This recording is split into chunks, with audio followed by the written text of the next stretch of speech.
Welcome to GOAT James Kingdom, where basketball lives forever.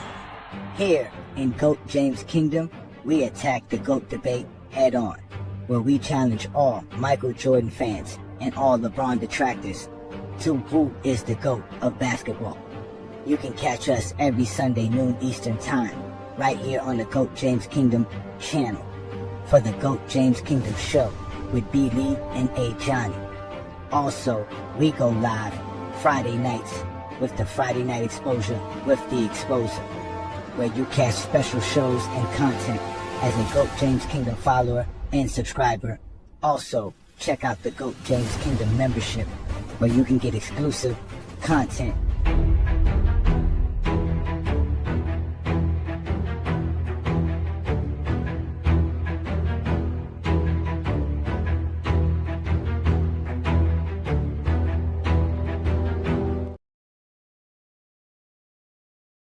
We talked a couple weeks ago how you've been focusing on your consistency this season. 38 points, 8 made threes. You tied a Rockets playoff record for 8 for threes made in a game with 8.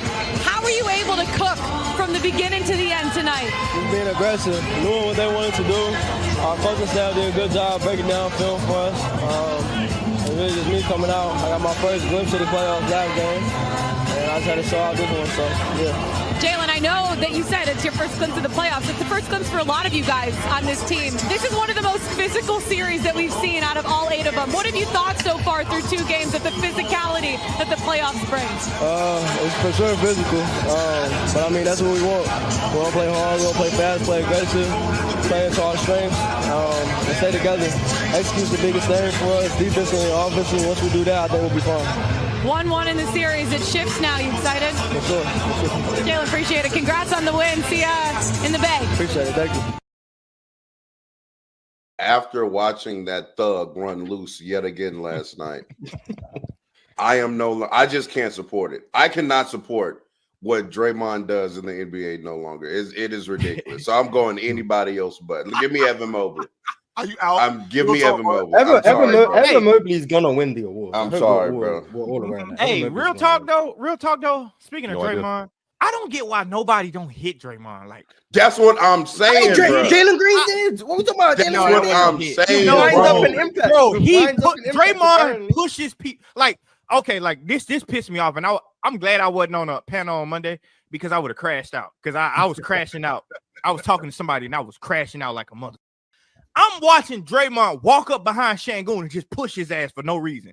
And Şengün look at the ref. What the fuck I'm looking at the ref for? I would have hit him. I would have just hit his ass. Like, hit him. Okay, we both get kicked out the game. The Warriors need Draymond more than we need Şengün.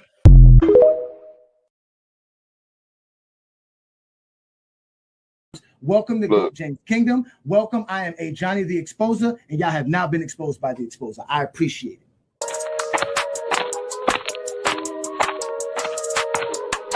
Enjoy. I am called Ajani the Exposer. You guys are being exposed today.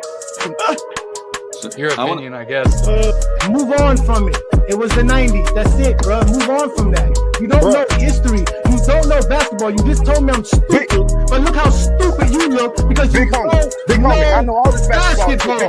You don't know history. You don't know jamming. You don't know schematics. You don't know coaching. You don't know scouting. You don't know drafting. You don't know nothing but that Michael Jordan's great because the media said you that. So told you to say that. I know how this recorded, and you are officially being exposed by the Exposer, and you're going to sit there like a man and take this just like Buddy did 2 weeks ago. Let's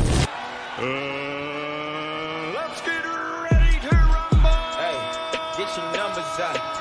I had to get my numbers out. Peace and blessings, y'all. Welcome to the Friday Night Exposure with the Exposer. I'm your host, Ajani the Exposer, representing the GOAT James Kingdom platform. You guys know what to do already. Hit that like button, hit that subscribe button. Don't be afraid to check out the GOAT James Kingdom membership, where we're continually growing our platform, our content, and all the exclusive stuff that goes along with becoming a member of the channel. So shout out to all the GOAT James Kingdom members and representing all the GJK fans out here. Peace and blessings to y'all. I see a few of y'all already in the comments. Let's give some shout out to you. What's good? Zero's in the building. Peace and blessings, brother. Thank you for joining me. All right. And like I said, this is the Friday Night Exposure with the Exposer, and we are going to have a great show. We're going to discuss today's NBA. Yes, I see y'all are excited about this one. Yes, this should actually be a good one. Shout out to you, New World. Peace and blessings to you. Indeed. This is going to be a great show, ladies and gentlemen. This is going to be a fun show. We're going to have a blast talking about today. Shout out to all you fellas who join us. You guys know that there are playoff games going on right now. Boston and Orlando are going at it right now, 73-70. Is the score, at least on my screen, and Indiana's up 51-43 versus the Milwaukee Bucks, looking like they taking care of business. Yes, I am here for y'all. Peace and blessings, H-Town. Thank you for joining me again, as we are going to be discussing the Zesty Jeffreys. They are complaining about the physicality in the playoffs all of a sudden. We heard one just say it now. Jordan from PC is a big-time Zesty Jeffrey. He's one of the main ones that love to talk about hand-checking and physical play in the 90s and why it's better than today's NBA, but got the nerve to complain about Draymond Green. They're all upset about Draymond Green. I believe the other gentleman, which is Real Talk JT, he's another one that I think is a Kobe fan. Both of them are Kobe guys. They believe in the Kobe logic, the Kobe philosophy when it comes to playing basketball, right? These gentlemen were sitting here complaining about physicality, complaining about Draymond Green, which we find weird all the time. Lamont says it all the time. How do you guys hate Draymond Green while praising physicality of such eras of the 90s and years prior to the 90s? And it's completely hilarious. It doesn't make no sense, but they're complainers. We know they're complainers and they can't talk the game. So we're going to discuss this whole idea about physicality on defense all of a sudden, which is a problem, which I don't understand. Shout out to you, Philip. Peace and blessings. Thank you for joining me. We here doing our thing. Shout out to Mar in the building, a GJK member. Peace and blessings. Yeah, Orlando's definitely a good team, man. Definitely a good team.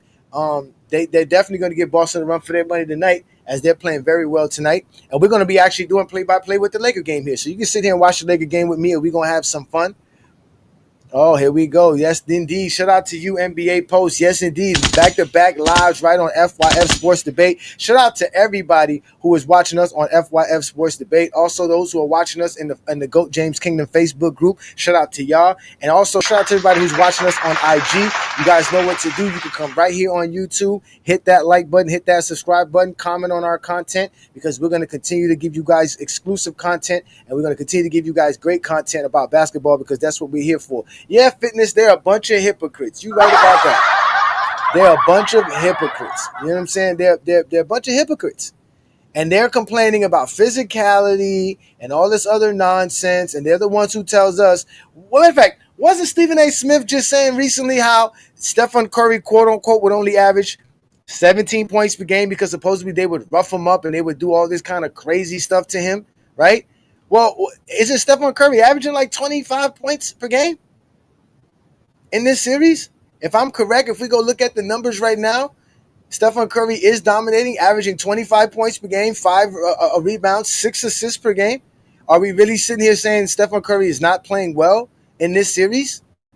Is that what we're doing? And they're being very physical with Stephen Curry, that we know of. They're being very physical with the man. He's still shooting 52% from the field, basically 53% from the field. He's shooting 50% from the three-point land. So where's all this talk about all you got to do is be physical with Stephen Curry, and that would change the dynamics? Because like I said, when we bring it up and we look at how they were playing physical, you guys are complaining. This is what they've been doing. He was fouled. David Guthrie, 13 points, 11 in the quarter. Curry goes for a... This is the defense that y'all claiming that they look. This is what y'all saying, that this is the physicality that they were talking about. Listen, Look at this. Game plan is clear. If Steph Curry is in your vicinity, give him an unfriendly hug. Rough him up a little bit. I thought this is what y'all said they don't do in today's NBA. Look at this.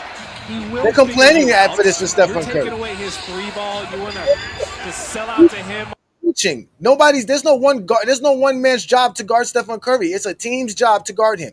Like we tell y'all in today's NBA, because look, see, everybody got to guard Stephen Curry, but y'all crying and complaining to the point to where now I got memes like this popping up. National Brawl Association. These guys are complete liars and hypocrites. Yeah, they're liars and hypocrites.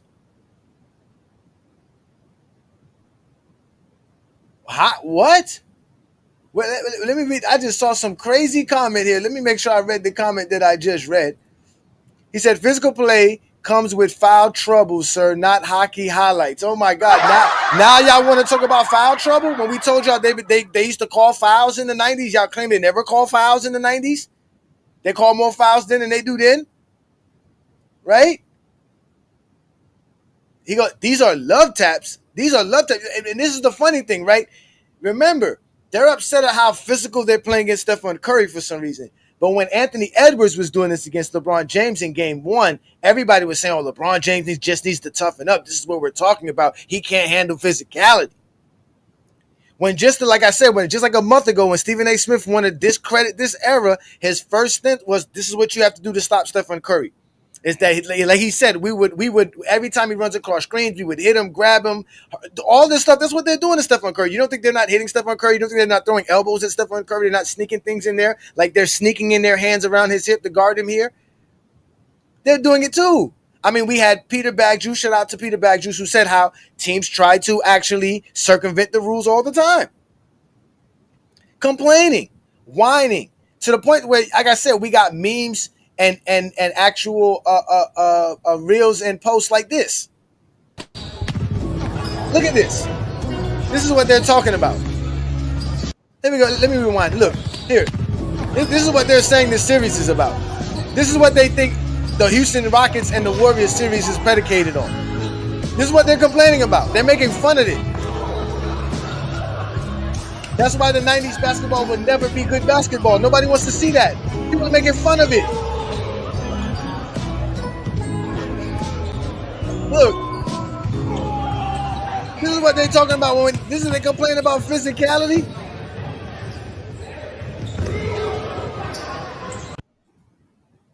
No, that's not being physical. That's what you're saying. That's not being physical. This is not being physical on Stephen Curry. So what are these NBA fans complaining about? What's happening to Steph is unfair. What are they complaining about? What are you talking about, Liddy? What are they complaining about? Look at this. This is not being physical with him. Look, they're all over him. Look, grabbing him, holding him. He can't look. Body on top of him. No matter where he goes, there's somebody right on top of him. Look, watch 3 separate defenders. Watch this right here. Watch 3 separate defenders get on stuff. Look at this. 3 separate defenders. Look at this. 3 separate defenders get on him. Here we go again. Look, hands, tapping, all kinds of stuff. No foul call. They're not calling fouls. Look at this. Grabbing, holding. They can't look. They're not calling fouls. It's not most of the young niggas complaining. It's the Zesty Jeffreys. I've heard them complaining and I've heard them saying it.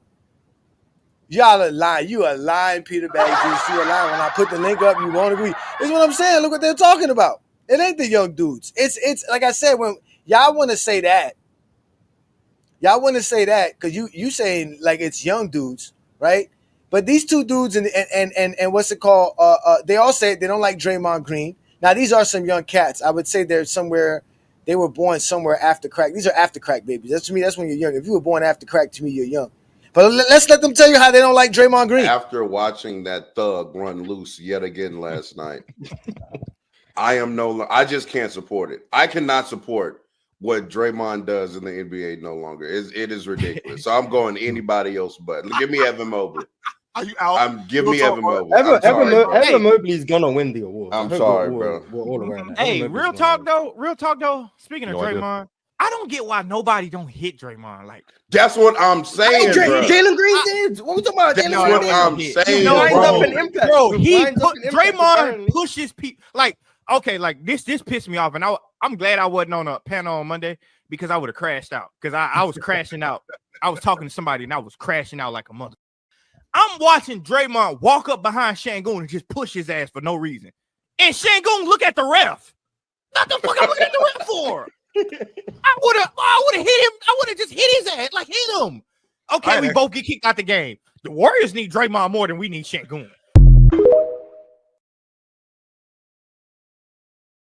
And this kind of shows you how y'all don't be watching the games. This is how I know y'all don't be watching the games. Y'all be living in your own world. We already know King Speech Rose going to say they're tickling him. He's going to say, so the people making memes and people making up stuff like this, right?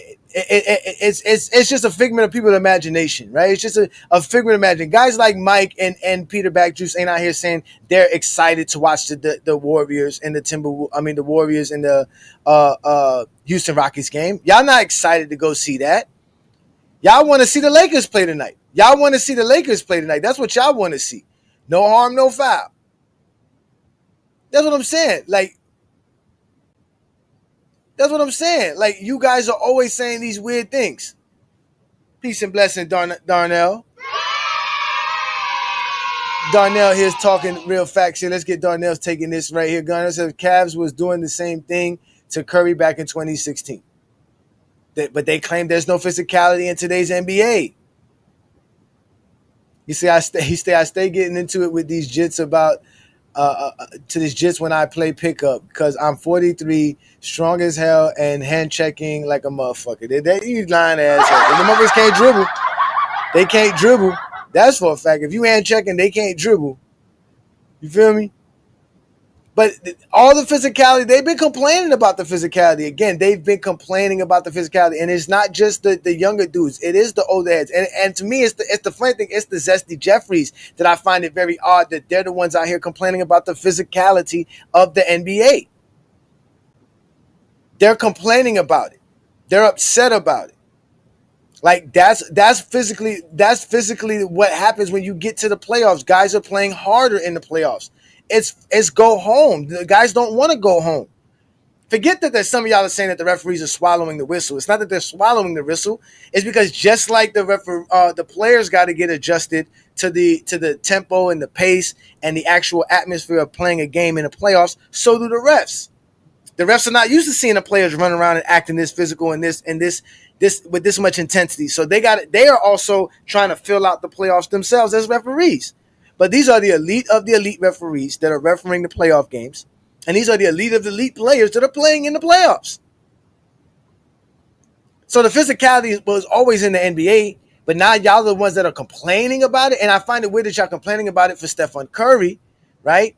Because obviously the reason you want to complain about it for Steph was because obviously y'all hope Steph can beat LeBron. Again, I always told y'all every basketball conversation is predicated towards the GOAT debate. You guys don't have faith in the Houston Rockets. You don't want the Houston Rockets beating up on Stephen Curry and beating up the Warriors because you don't think they will be able to do that against LeBron James. So you need Stephen Curry viable and eligible to beat LeBron James. That's all you care about. You don't really care that they're fouling Stephen Curry or not. Because like I said, when LeBron James was getting fouled this way and getting pushed and prodded and all over the place on the basketball court versus Minnesota, y'all was saying, look, LeBron can't handle physicality. That's what they would do to him in the 90s. Well, guess what? Stephen A. Smith said this is what they would do to Stephen Curry in the 90s, and y'all sitting here complaining about it. But obviously he don't know Stephen Curry can still average 25 and shoot 50% from the field with them doing this to him. And these are way better athletes and defenders than he would see in the 90s. Amen Thompson and Jaylen Green and Dillon Brooks. These guys are better athletes, ladies and gentlemen. They're better at playing the game of basketball. But now it's the National Brawling Association because now they're complaining about the physicality of the game, which is weird. The physicality of the game should not be a problem. Y'all say, we got some in here that say they love it. I love it. I can't wait to see y'all when y'all watching tomorrow night's game against the Warriors. I want to see all y'all praise tomorrow night's game because those are low-scoring games. Both games have been low-scoring games, right? The teams are not scoring that much points. In both of these games, in total, the teams are averaging under 100 points. The Warriors are averaging 94.5 points. The Rockets are averaging 97 points per game. They're shooting in the low 40s in field goal percentage. The Rockets are shooting 42%. The Warriors are shooting 44%.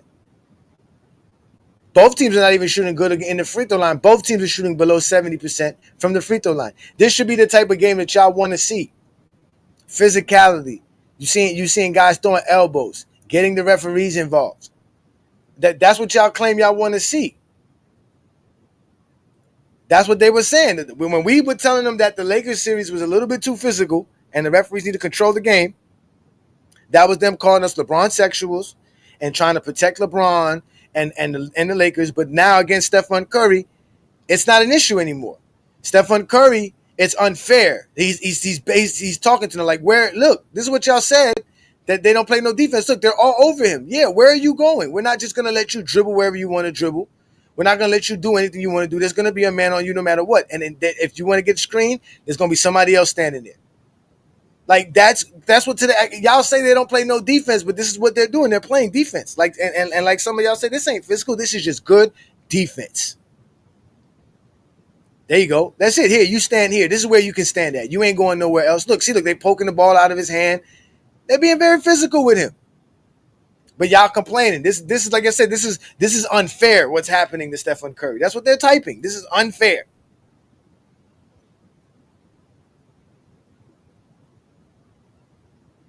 Oh, that's already one thing. You already know that. They never pushed the soft era when they want to talk about Jokic. Jokic is the greatest thing since sliced bread, but it has nothing to do with the fact that he's in a weak NBA, that guy's load managed. None of that's brought up when we talk about Joker and when they want to praise. Even Stephen Curry. Even when they want to praise Stephen Curry. Even when they want to praise Stephen Curry.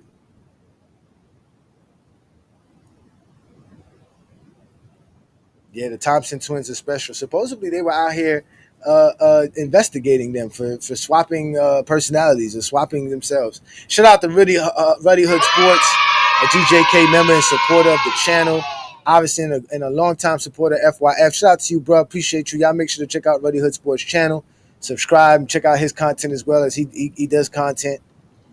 But y'all out here crying and complaining about today's NBA playoffs and the physicality of the playoffs when we all know the playoffs are going to be physical because these guys don't want to lose. They don't want to go home. There's some extra money here. They want to see if they can win a championship. They done accomplish this. Yeah, that would be crazy if they swapped. I don't know. I mean, again, I know that's probably like one of the biggest questions that people ask twins.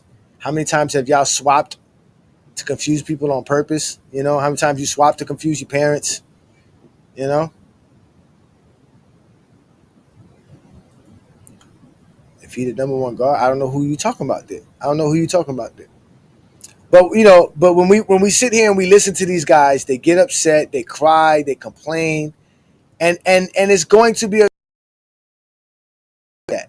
So all of a sudden now, being physical is a problem when the guy you want to be the man isn't the man. And he's having trouble because, as you can see in game 2, Stephen Curry did have a little bit of troubles trying to score. He scored 30-something in game, I think he scored 38 or 37 or something like that in game 1, and then he had 20 points, I believe, in game 2, right? But the physicality of the playoffs have always been there. That's why you guys think that back then the NBA was physical, because you guys only watched the NBA back then during the playoffs. When you were watching the 90s, we already discussed this on a Friday night. You guys were never watching the NBA regular season. You weren't watching regular NBA games. And the games that you were watching were more than likely the physical teams like the Knicks, like the Chicago Bulls, because of the Eastern Conference and the schedules of NBC and the available games to be shown for anybody on national television besides your regional ability. And even on cable, because they only had TNT back then. ESPN didn't have the games back then. So you didn't really watch the regular season games where they were not physical, with just like in today's NBA, where you watch every NBA game and you sit here and prod and poke at everything that happens in today's NBA. You didn't get a chance to do that. The only time y'all remember those players back then was in the playoffs. That's why you think everything was physical, because again, the NBA playoffs have always been a physical brand of basketball. Because guys are going to try. Guys are going to give a different sense of intensity in the playoffs, and referees are going to ref a little bit differently due to the fact that the players are playing differently. These things are happening in a blink of an eye type of thing. Sometimes referees don't see everything. But that's why it's up to the coach to say things. That's why your boy Phil Jackson used to go crying to the media after every time the Bulls lost to Detroit, to tell people, look what Detroit is doing to Michael Jordan. Look at how physical they're being with Michael Jordan. They weren't physical like that with him during the regular season, but when it got time to the playoffs, they got physical with him. They put some hands on him. They put some bodies on him. And it wasn't easy for Jordan to just maneuver. He didn't have the space because it's the playoffs. everything changes then. That's the different dynamics. But to hear you, Zesty Jeffreys, complain, but it's nothing new, to be honest with you. You, Zesty Jeffreys, were complaining then about the Detroit Pistons. So now the NBA is a problem. Again, you guys don't really want to talk the game of basketball. You just want to find ways to hate on LeBron so that you can say LeBron's not the GOAT. Then on top of that, go run to a LeBron a fan circle just to be all upset, just to get them upset so that you can feel better about your day. That shit don't make no sense.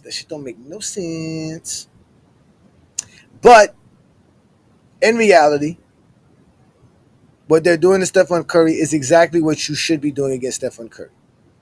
And I don't want to hear y'all say nothing. I want to hear y'all watching the Houston Rockets game. Here we go. And it's in the fourth quarter now, ladies and gentlemen. Orlando's up 83-74. And it's halftime in Milwaukee. They're down 10 points, 57-47. It looks like Milwaukee is over with. I don't know what they're going to do with Giannis. They made that drastic change to go grab Damian Lillard because they were afraid that Dame was going to end up in Miami. And I know Portland's regretting it now too because they didn't get the better of the deal out of the situation. They could have had Tyler Hero and a good crew of young guys to add on to what they already had going on there, and they were afraid to deal with the Miami Heat. Here we go again. This is another thing about you guys. You guys claim that players should be loyal, but as soon as a player's team is not doing right by them, you guys are saying they should leave. Now Giannis should leave, right? Should Joker leave because they haven't been doing the right thing? They fired his coach. They fired his GM. Should Joker leave as well?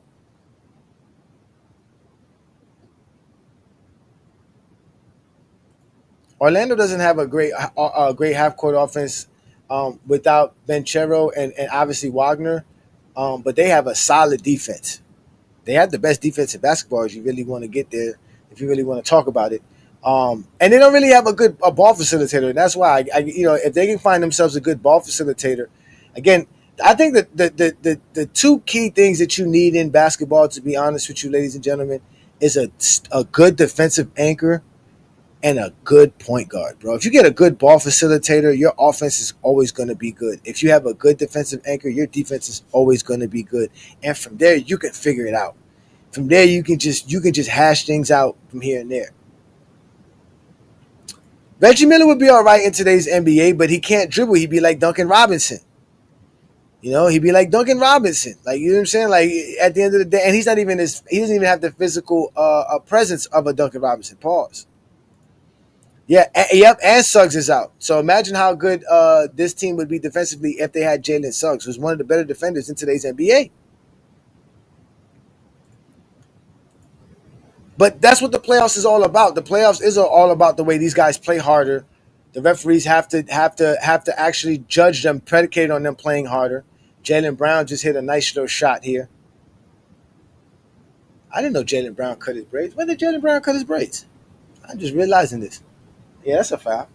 But Orlando has a chance. They win this game here and they win game 4. Guess what? It's 2-2 versus Boston.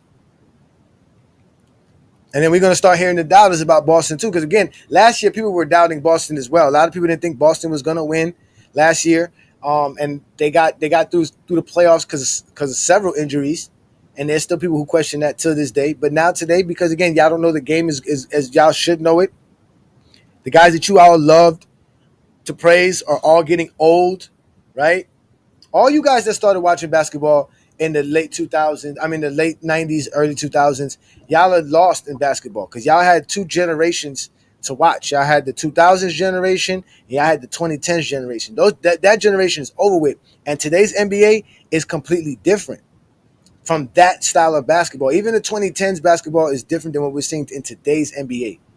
The only thing that brings it close is that was the precursor to what we got to today.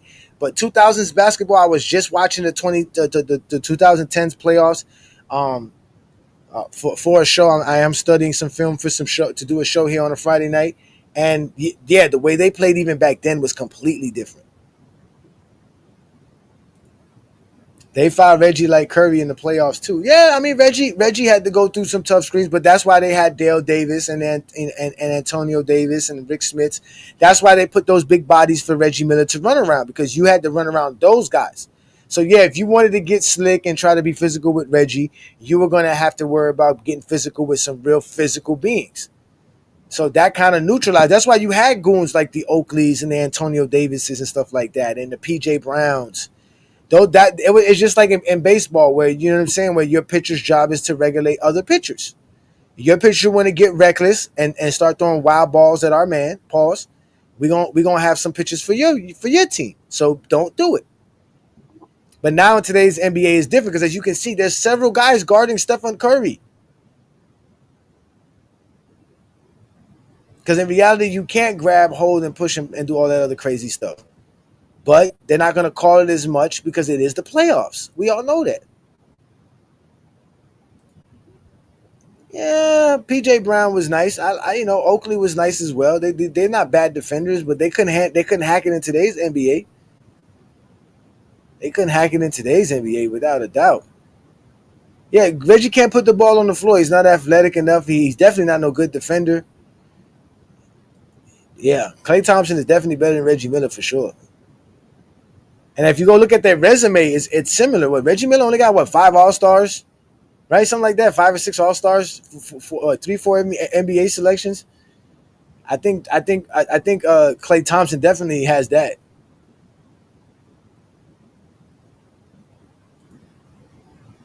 Y'all notice the increased physicality. Them threes ain't dropping like the rest. Kawhi Leonard, Jimmy Butler, Brunson, dudes with the 90s style dominating. What are you talking about? Stephen Curry shooting 50% from three-point land. And he's the one he's been dealing with the most physical. That's the most physical series. The most physical series has been Houston and the Warriors. And Stephen Curry shooting 50% from the three-point land, sir. And the Warriors are shooting 38% from the three-point land, sir. Come on, Peter. Do a better job. You're a GOAT James Kingdom member.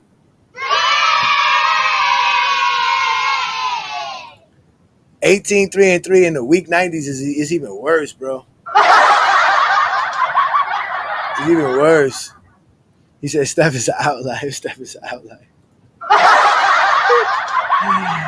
Well, let's go take a look at that, Peter, since you like to bring up the playoffs. Let's go take a look at the playoffs. Let's see how good teams are shooting in the playoffs. Let me see here. Let's go to stats. Let's go to team stats for the playoffs. 3-point percentage. All right. So far in the playoffs, again, it is a small sample size. We got several teams shooting in the 40%. The Clippers, the team that you brought up, is shooting 40% from the three-point land and shooting 35 three-pointers in the playoffs. Indiana Pacers shooting 41% in the playoffs. The Cleveland Cavaliers shooting 45% from the playoffs. You brought up the Knicks. The Knicks are shooting 34% in the playoffs. That's below average. What was the other team that you brought up there, Peter? Let me go back to your comment. Let me see what was that comment you said there. Let me see what those other teams you were talking about, Peter. And again, I'm gonna put the link up for you very shortly, gentlemen. We can have a conversation. You guys can watch the game with us as well. Once the Laker game starts, and we'll have some fun watching the Lakers game, because again, it's still Lakers in 5. Y'all should know that. Lakers in 5 for sure. He said Brunson, Kawhi, and Jimmy. Yeah, again, the Warriors are shooting 38%. The Clippers are shooting 40%. And only the Knicks are shooting at 34%. Which I would say the Knicks series is also another physical series as well. But people are not complaining because no one cares about that series. Because no one thinks Detroit or New York are any threat to stopping the Lakers. That's why they don't care about the physicality. It was the same thing for Jordan. Physicality was always great for the 90s until it was going against Jordan. Then it was, they're thugs, they're brutal, they were not playing basketball. And all of that wasn't said by basketball. It was said by the Chicago Bulls. All the stuff that we get about the dirty play of the Detroit Pistons does not come from no one else. It comes from the Chicago Bulls. Boston didn't complain about Detroit. Philadelphia didn't complain about Detroit. Cleveland never complained about Detroit. None of those teams, the Magic and them, never complained about Detroit, because those teams, the Boston's always been a physical team. The Eastern Conference has always been a physical conference. Clay and Reggie about even in career-wise, yeah, they got very similar careers. I'll give you that. For career-wise, yes, they're very close. But we're talking skill level. This is the conversation that Lamont was having on his program before we did this live, was about the idea of, we're talking about skill. We're talking about your ability, your agility, all your talents, your intangibles, all these things put together. We're not talking about your stats, your career production. We're talking about what can you do physically on the basketball court. Nah, Reggie is nowhere near Klay Thompson, brother. Sorry. Klay Thompson can just do a lot more than Reggie Miller can on the basketball court. And he can shoot just as good as Reggie Miller, if not better, because he can shoot off the dribble. Reggie Miller can't shoot off the dribble like that. Reggie Miller's not that dude. Who's complaining about Detroit? I didn't hear them complaining about Detroit. Jason Tatum. It's a good game here. What a rebound. Foul. Call a foul, ref. There you go, foul. I never heard them complain about no Jason Tatum. What are you talking about? Complain about Jason Tatum? I mean, complain about the Detroit Pistons. They don't complain about the Detroit Pistons. What are you talking about? What are you talking about? Man, their skill level is not the same. Stop it, Peter. My God, bro. We watched Reggie have to look down and dribble. Exactly. We already know we going to give him the defense. Shout out to everybody who's watching us on Facebook. Peace and blessings to all the Facebook guys. It says here, it's good the NBA cleaned up that dirty play up. See, look, he goes. He wants to talk. It was good to clean up that dirty play of the 80s. Remember that he said that. But then when we start talking about how great today's NBA is compared to the 90s, he's gonna use how the 90s was physical. That's one of the Zesty Jeffreys right there. Trust me, I know him very well. Shout out to you, Eric. They complain about them to this day. Are you talking about the Detroit Pistons, the Boston Celtics? Are you talking about the 80s Pistons? I thought you were talking about the Knicks. I was talking about this Detroit series. No, they weren't complaining about no Detroit. No, they were never doing that. Only Chicago did that. Michael Jordan and Phil Jackson did that. That was a strategy used by the Chicago Bulls. Matter of fact, Jordan already admitted to it. Jordan already admitted to that he went complaining to the league about Detroit. Nobody else did that, sir. Not the 76ers, not the Cleveland Cavaliers, not the Knicks, not Atlanta. None of those teams. Not the Bullets, not New York, not Boston. None of those teams complained about physical play of the Detroit Pistons. None of them did, because it didn't work against nobody else. It only worked against Michael Jordan. It only worked against Jordan because Jordan was 195 pounds. That's why Jordan didn't hit the weight room, ladies and gentlemen, until 1989. Like, y'all just be telling us all this stuff and then repudiate all the information that y'all provided us on Michael Jordan all these years. The lies that y'all been telling is coming back and haunting y'all. It's despicable. It's despicable. It's Groot despicable. It's as despicable as Groot. And a bunch of minions. That's basically what Zesty Jeffreys are. Michael Jordan is Groot, and he got a bunch of minions. But like I said, today's NBA is better basketball, and y'all complaining about physicality is the most hilarious and funniest thing I've ever heard in my life. I've never heard you guys contradict yourself faster than when y'all start talking about physicality and comparing errors. Y'all contradict yourselves quicker than anything when it comes to that. That's exactly what y'all do. Like I said, I'll put the link up and y'all come back here and tell me how y'all love this Warriors series or this New York Knicks series. Now, granted, Steph Curry is blockbuster, so they definitely got them prime time. I think that game's on ABC tomorrow. So let's go ahead and put this link up here to see if y'all want to join. Hey, Johnny, you want to play? I got the link for you. I'm gonna put the link for you. Then the link is there for all you guys who want to sit here and join us. Shout out to everybody who's watching us on IG as well. Peace and blessings. This is the Friday Night Exposure with the Exposer. I do this every Friday night right here on the GOAT James Kingdom channel, where I expose Zesty Jeffrey lies and logic. Here comes King Speech Roll with his Zesty Jeffreyness. What's good, King Speech? What's good, Ajani? How you doing, man? I hope everything's blessed, man. I'm blessed. The Lakers in 5, bro. Lakers in 5. What you got for me? Lakers in 5. Lakers in 5. All right. We'll see. Lakers in 5. Well, look. First thing I'm doing as a Knicks fan and this Pistons stuff is I'm laughing at Pistons fans because, and the Pistons are bringing it. The Pistons are bringing it, but comparing them to the bad boys, I mean, slow down. Slow down. Y'all got like one thug on the team, and that's big Isaiah Stewart, who only played one game. You know, you will see Cat flex up. It's Cat flexing up. Come on. Y'all ain't no bad boys. All right. But this is lit. I don't know, like these two you got quoted crying about Steph. Nah, we love this, bro. This is throwback. We want to see the competitiveness. We want to see a little chippiness. When I previewed a Rockets versus I want to see Dylan Brooks and Draymond Green get into a little kerfuffle. You know what I'm saying? Like this is tickling, man. But because Draymond Green know who to try, he ain't been trying Dylan Brooks. You're right. He's been trying Sengun. You're right. You're right. I can't lie. Draymond, and that's the thing about Draymond. I always say this.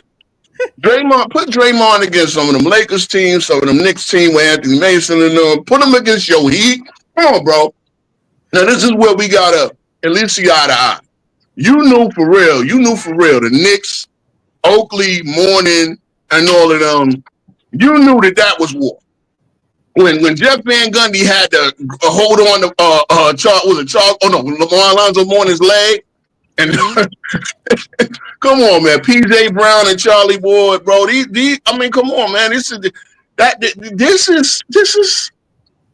it's cool. It's cool to see a little bit of chippiness. It's cool to see it. Like, you don't want nothing the what happened to the Ja? That was a little bit of an accident. You don't want to see that happen. You don't want to see what happened to Jimmy Butler. Mm-hmm. You understand what I'm saying? But you want to see it lit. You want to see the crowds. F you, Brunson. Oh, Brunson ain't that. Brunson ain't that F you, Brunson, man. Come on now. We gave it to Trae Young. Only Brunson is leading the NBA playoffs in scoring. Okay, I got you. You know. Brunson is a baller, though. I keep telling people, Brunson's that dude. I keep telling people that, but, you know. Yeah, they crying about the flopping. It's the selling of calls. I mean, come on. This is what, anybody that watch WWE know that you selling the contact. That's all. You got to do something because at the end of the day, they're playing good defense. They're on me. He's on top of me. Yeah. I got to do something. He's on me. Like, what else you want me to do? You just want me to make a bunch of bad shots? No. Mm-mm. Yeah, and we don't want no Olay defense. We don't want no Olay turnstile defense. We want to see you chip. We want to see you, no one wants you clothesline like the Legion of Doom. You know what I'm saying? Like the Road Warriors. We don't see that, but, we want to see you throw a body in there, This is all good fun. Yeah. Go ahead, I'm listening. Yeah, I knew Warriors Rockets was going to be a little chippy. I knew that's how they was going to guard him, try to guard him. Again, but to me, this is light work. I don't know. Like I said, I've seen enough Heat Knicks 4 years in a row, 97, 98, 99, 2000. Y'all took us out in 2000 finally, Oh, we beat y'all in 97 too. What you talking about? Oh yeah, you're right. Oh yeah, I forgot. Yeah, when my whole team got suspended over that PJ Brown. Yeah, you got thugs. That's why I keep telling you, these thugs that y'all be having, just be costing y'all games. Bruh, that was a travesty, man. That was a travesty. We was up 3-1. We were up by 25 points. All I started was on the bench, and PJ Brown, after getting punked by Oakley, and I think Mason went on that team. It was LJ. I get poked by Oakley, LJ, and all of them. I think Buck Williams on the team. Maybe he was Herb Williams. He wanted to take it out on Charlie Ward. What was the other guy y'all had too? Kurt Thomas, bum ass. Yeah, Thomas. I think Thomas came out. Yeah, you're right. Thomas did come in 97, 96, 97. John Wallace. Is that his name? John Wallace, McCarty. McCarty. Let me get your New York Knick ass off here. I'm gonna put you in the background a little bit. I got to. Yeah, no problem, bro. When the Lakers game start up, I'll bring everybody up. We can watch the game. Oh yeah. What? By the way, is T Perfect still debating me tomorrow about Kobe versus Bron? He told me to come through on Saturday. So he should be. He should be. He hit me up about Sunday show, but on Saturday he should be. I'm not involved.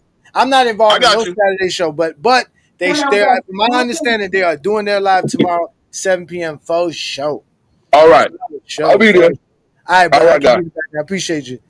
That boy King Speech Road always bringing it to it, baby. Again, we you know what? Chilltown told me that the Zesty Jeffreys are needed, and I was told by a good person of mine that I have to let y'all have y'all fun. I can't be the one that's spoiling the party for all you Zesty Jeffreys. So, but what's good? We got Juan Boy in the building, the DJK member.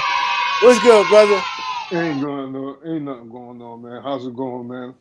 Nothing much, man. I'm getting ready for this Laker game. I really can't wait for this Laker game to start, man. It's gonna be a blast, man. It should have started at 9:30, but you know what? Let me check this. Maybe the game is on ESPN too, until they put it on this game. Because since this game done went past its normal time frame, the NBA be tripping. No, the NBA be tripping.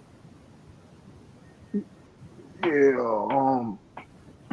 But yeah, like he said, man. Yeah. It ain't gonna be. It's not.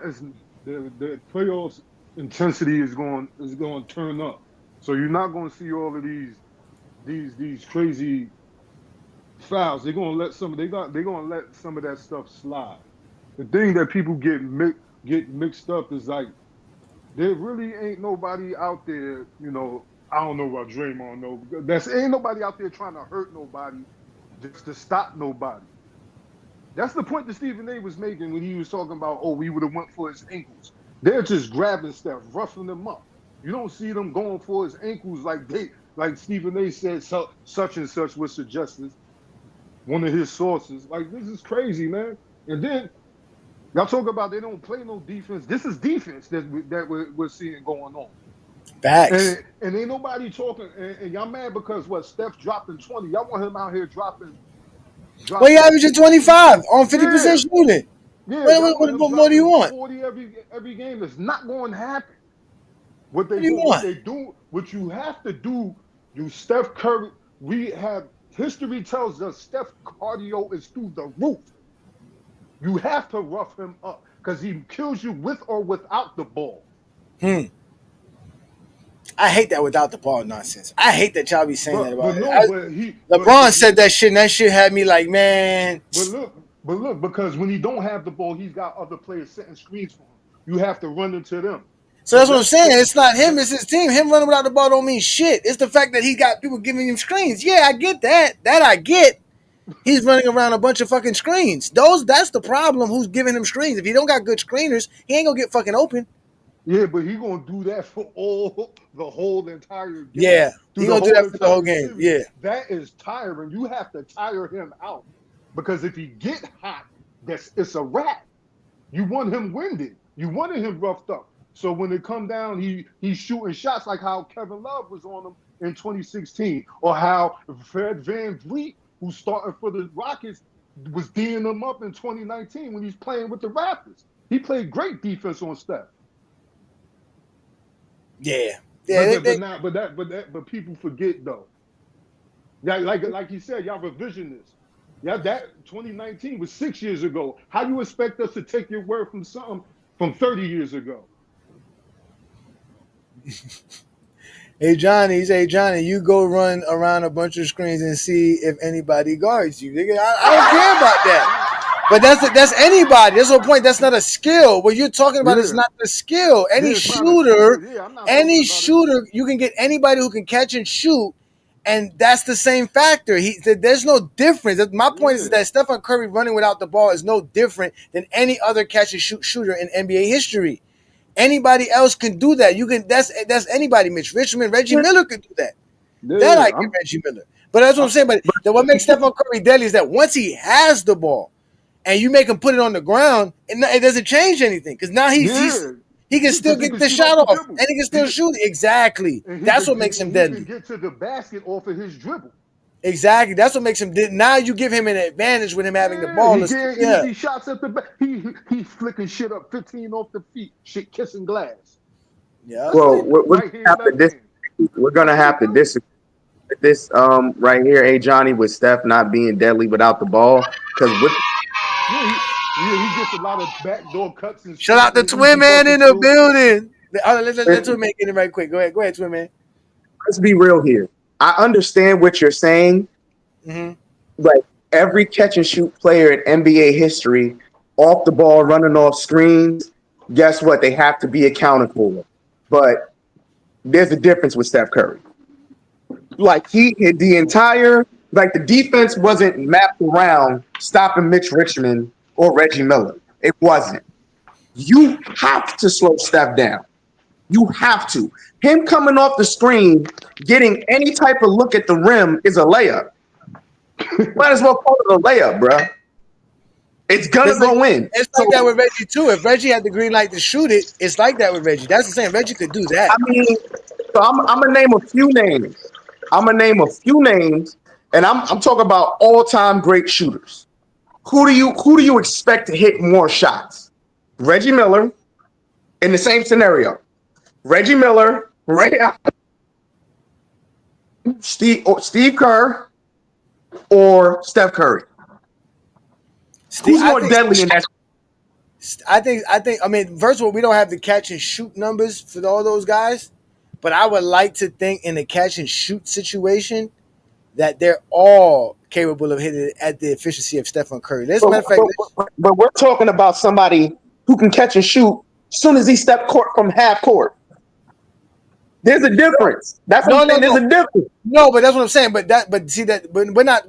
Nobody. See what I'm saying? Curry without the ball. Once Curry has the ball outside. Once he's on his side of the floor with the ball, he's dangerous all the way around. There's no that's what I'm saying. When he has the ball, forget about it. Stephen Curry is one of the most dangerous players in NBA history. Because like you said, you got to go guard him 30, 40 feet from the rim. It's when he doesn't have the ball, and you're not setting a screen for him 30 feet away from him to catch and shoot the ball from 30 feet away from the rim, not 30 feet, but 40 feet away from him, half court. You're gonna do that closer to the paint. But my thing is that his deadliness. Once he starts moving, all the eyes are on Steph Curry. Where is he going? Which creates easier opportunities for his teammates. That's why I agree with Juan Boy. You have to account for Steph Curry so much without the ball. It creates openings for his teammates to get easy layups. So now this is where we do agree. With the ball, barbecue chicken. If you're not playing physical the way you're doing with him, and you're not sending a double team, or if you're just playing man on him, barbecue chicken. It's not fair. So I hear what you're saying, but I think Steph Curry I'm not going to say the only player, but is the most unique player in this aspect. When he doesn't have the ball, the moment he starts moving, 2-3 players are looking at him, which creates opportunities for his teammates. All right, so let's go to this NBA season, right? In this NBA season, Stephen Curry shooting 43.3% from three-point land in a catch and shoot situation, right? Now, as I'm looking at the guys who take the most right now, another guy that shoots it almost as good as Stephen Curry is Malik Beasley. He shoots it at 43.1%. That's my point. If you have a Malik Beasley, a Derek White who's shooting at 41%, Klay Thompson shooting 42%, Porzingis is at 43%, 42%, Trey Murphy III's at 40%.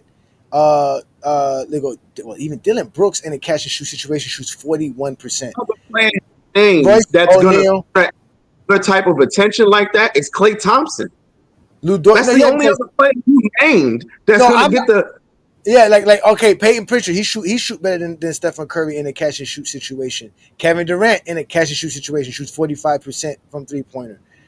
That's better than Stephen Curry. My point is that there's a lot of these guys that at the end of the day are Grayson Allen. When Grayson Allen is running around the screen at 43.4%, I'm thinking the same thing about him with Stephen Curry.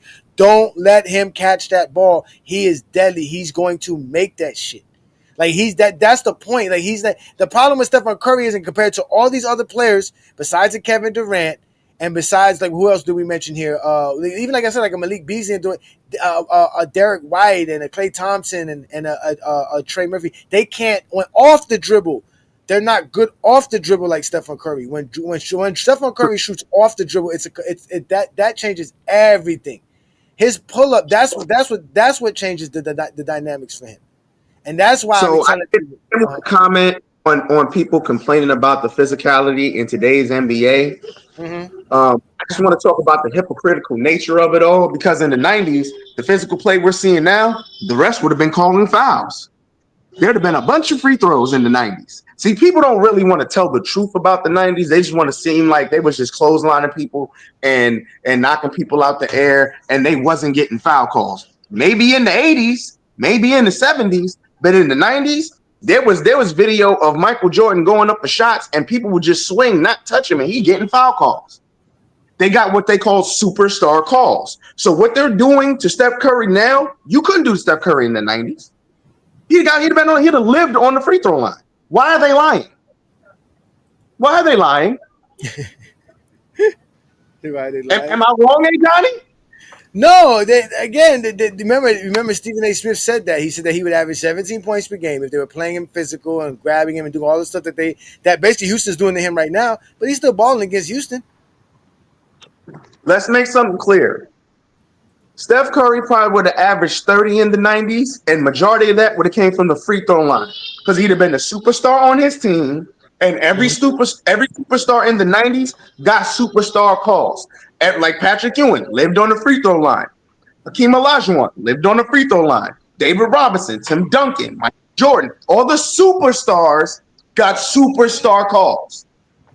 That's why but we already know who got the most favorable calls. Refs bailed out Jordan I've watched games, especially in the playoffs, where Jordan would take a last-second shot, it missed, and then 2 seconds later, the whistle would blow and he's on the free throw line. Am I lying, Ajani? Nope. No, you're not lying. That's because Jordan. That's what I'm saying. For Stephen A. Smith to sit here and say Stephen Curry would only get 17 points in the 90s, first things first, who's guarding him one-on-one? Give me the best defender in the 90s at his position. He's not guarding Steph Curry one-on-one. He's barbecue chicken. Mookie Blaylock? He's barbecue chicken.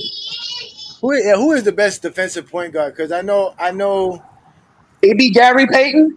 Maybe Gary Payton, I guess. Gary Payton would give him some trouble. Gary Payton, barbecue chicken. He could. No, I don't think he's going to shut down Stephen Curry, but he'll just, like I said, he'll give him some trouble, just enough, because he's physical. Curry's going to give Steph Curry, Gary Payton 40. Yeah, but Stephen Curry.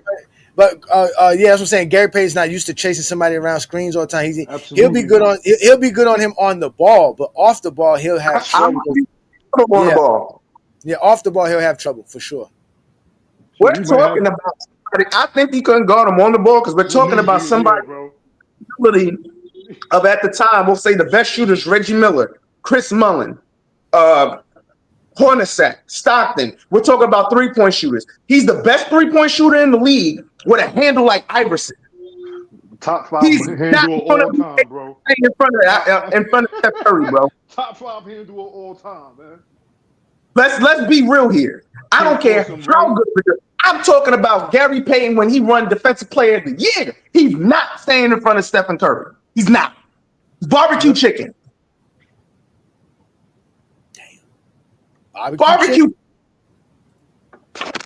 Barbecue chicken. Steph ain't going. I'm sorry. All these people complaining about the physicality that revered the 90s.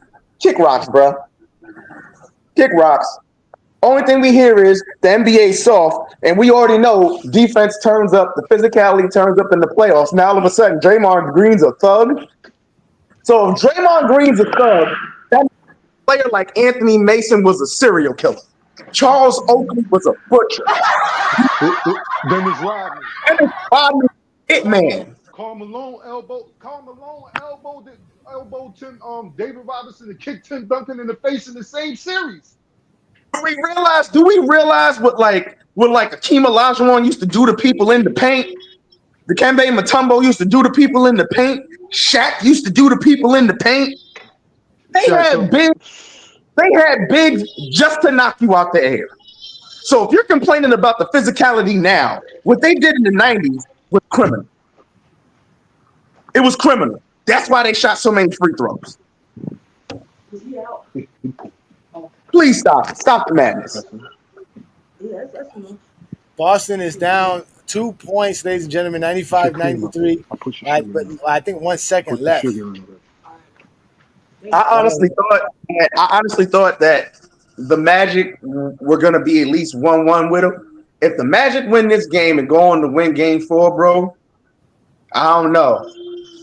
I think the Magic won because I'm a little bit back in time from the NBA. Who do y'all think gonna get upset in the first round? Huh? Who y'all think gonna get upset in the first round? Everybody was talking about it was gonna be my name. I don't see that happening. Denver. Is that really an upset though? I mean, they're the 4th seed. They lost to a 5th seed. I mean, it's an upset. I mean, you got Kawhi healthy. James Harden's playing. Like, I'm not shocked by this. Now, if Kawhi wasn't there, I would sit here and say, it'd be an upset. They have a healthy team. The Clippers are scary. That's my dark horse in the West. You already know who I think's coming out the West. You already know who I think's coming. I think the Lakers is coming out the West. Of course, the Lakers are coming out in the West, of course. But in the East, I would love to see Boston get upset. I would love to see that. That would be amazing. Boston lost. That's definitely over for Boston. Boston is now it's 2-1 in that series. And man, of course, it's going to be Lakers in 5. Lakers in 5. Lakers in 5. Lakers in 5. Lakers in 5. Lakers in 5. Lakers in 5. Lakers in 5. Lakers in 5. Lakers in 5. Lakers in 5. It don't matter. Divorce court, child support, Lou Dort. Lakers in 5. OKC, KFC, UFC. Lakers in 5. It doesn't matter. Chris Paul, Jake Paul, Logan Paul. Lakers in 5. Serge Ibaka, Chewbacca, Waka Flocka. Lakers in 5. Tyler Hero, superhero, guitar hero. Lakers in 5. You can have hard, you can have a par, you can get a garden. Lakers in 5. White side, back side, sunny side. Lakers in 5. Phoenix sun, Capri sun, the sun's about to set. Lakers in 5. Lakers in 5. Lakers in 5. Lakers in 5. Lakers in 5. Lakers in 5. Lakers in 5. Lakers in 5. Lakers in 5. Lakers in 5. Who you gonna put on loose? Oh, that is so great, man. That is so great. So the Laker game is actually on right now. It's 7-8 as Minnesota has the lead. But let me get to the game as I'm trying to watch the game. You guys are more than welcome to stay here and watch the game with me. You want to watch and talk about the game. Lakers need to crush Minnesota tonight. They need to crush their spirit tonight.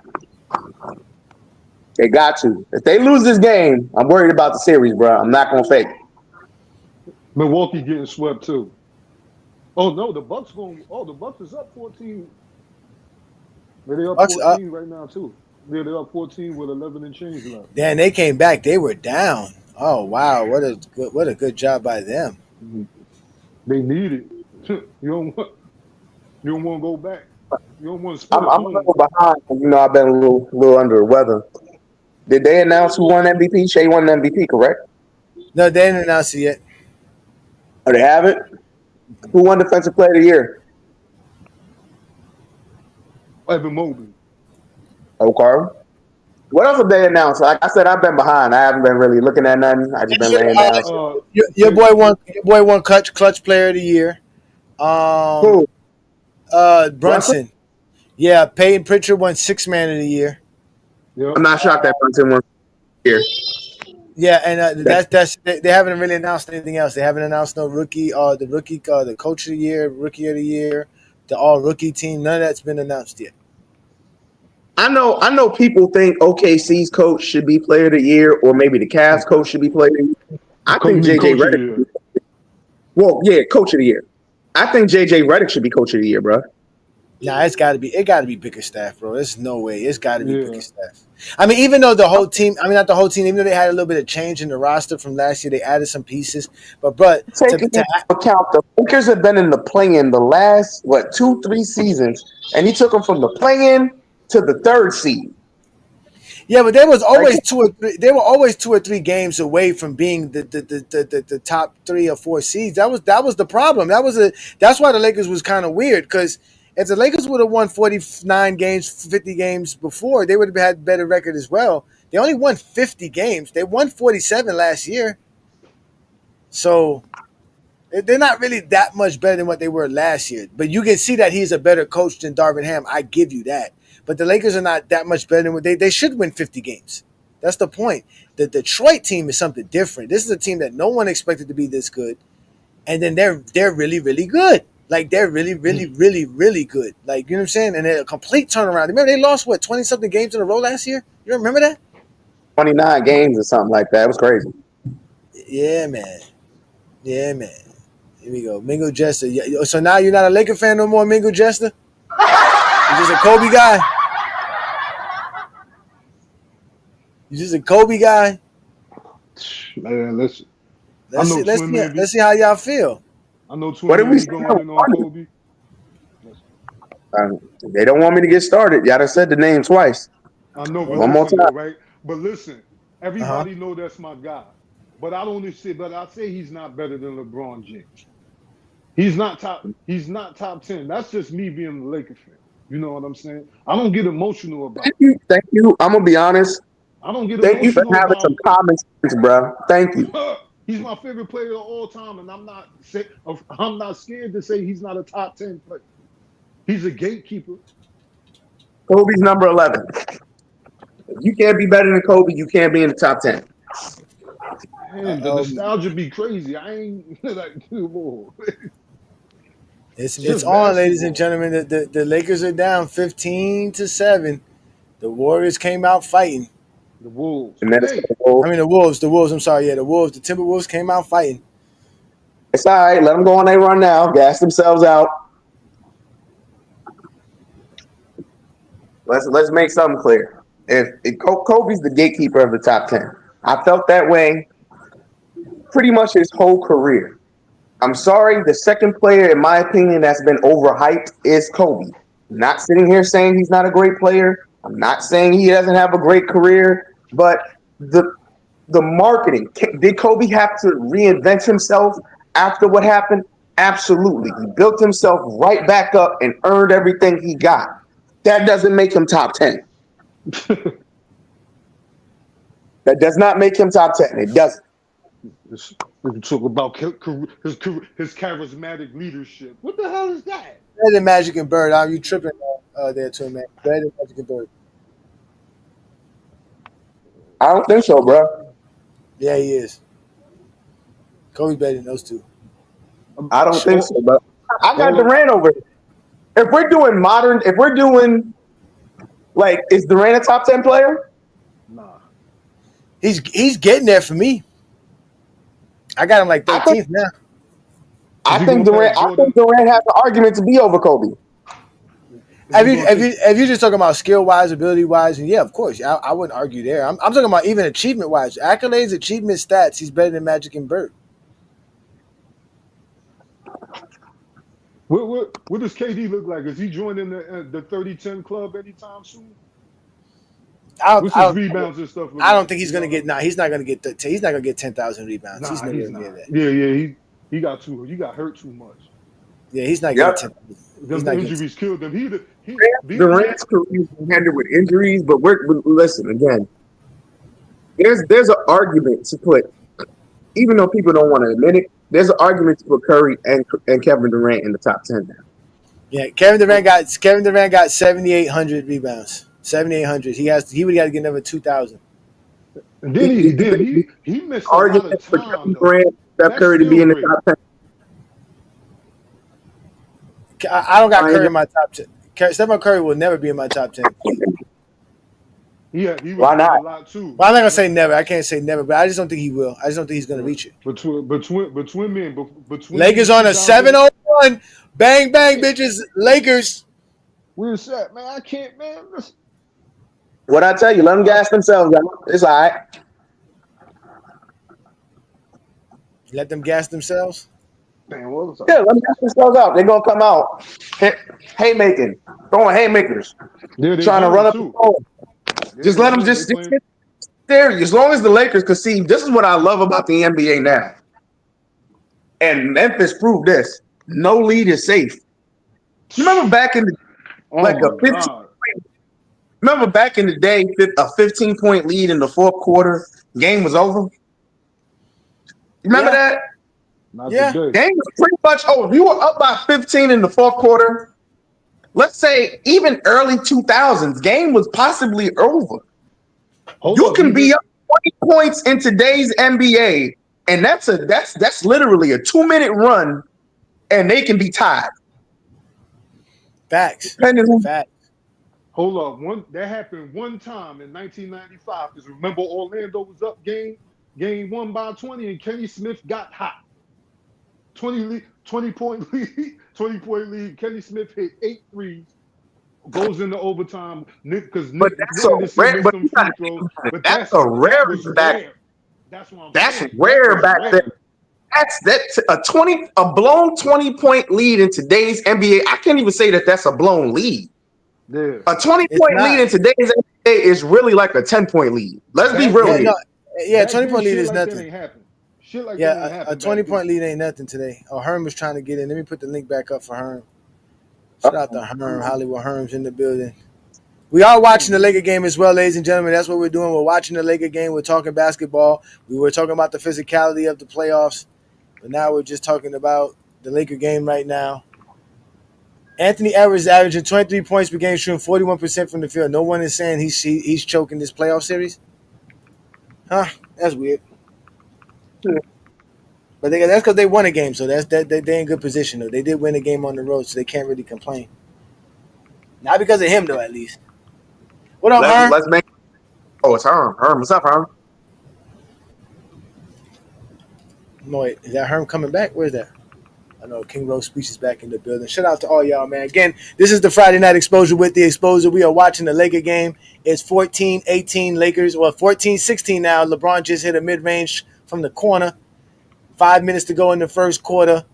Good ball game, ladies and gentlemen. We are watching it right here on FYF Sports Debate and the GOAT James Kingdom platform. Y'all make sure to hit that like button, hit that subscribe button.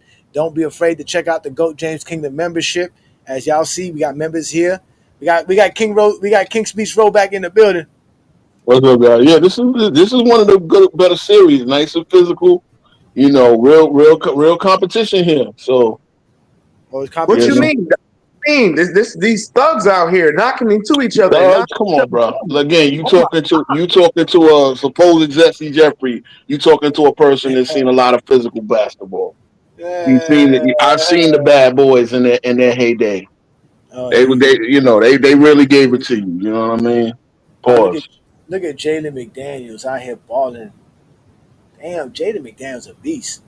Yeah, two-way player. That's what we call him now, right, guys? And play offense and defense. Don't give him too much credit. He's coming to his own.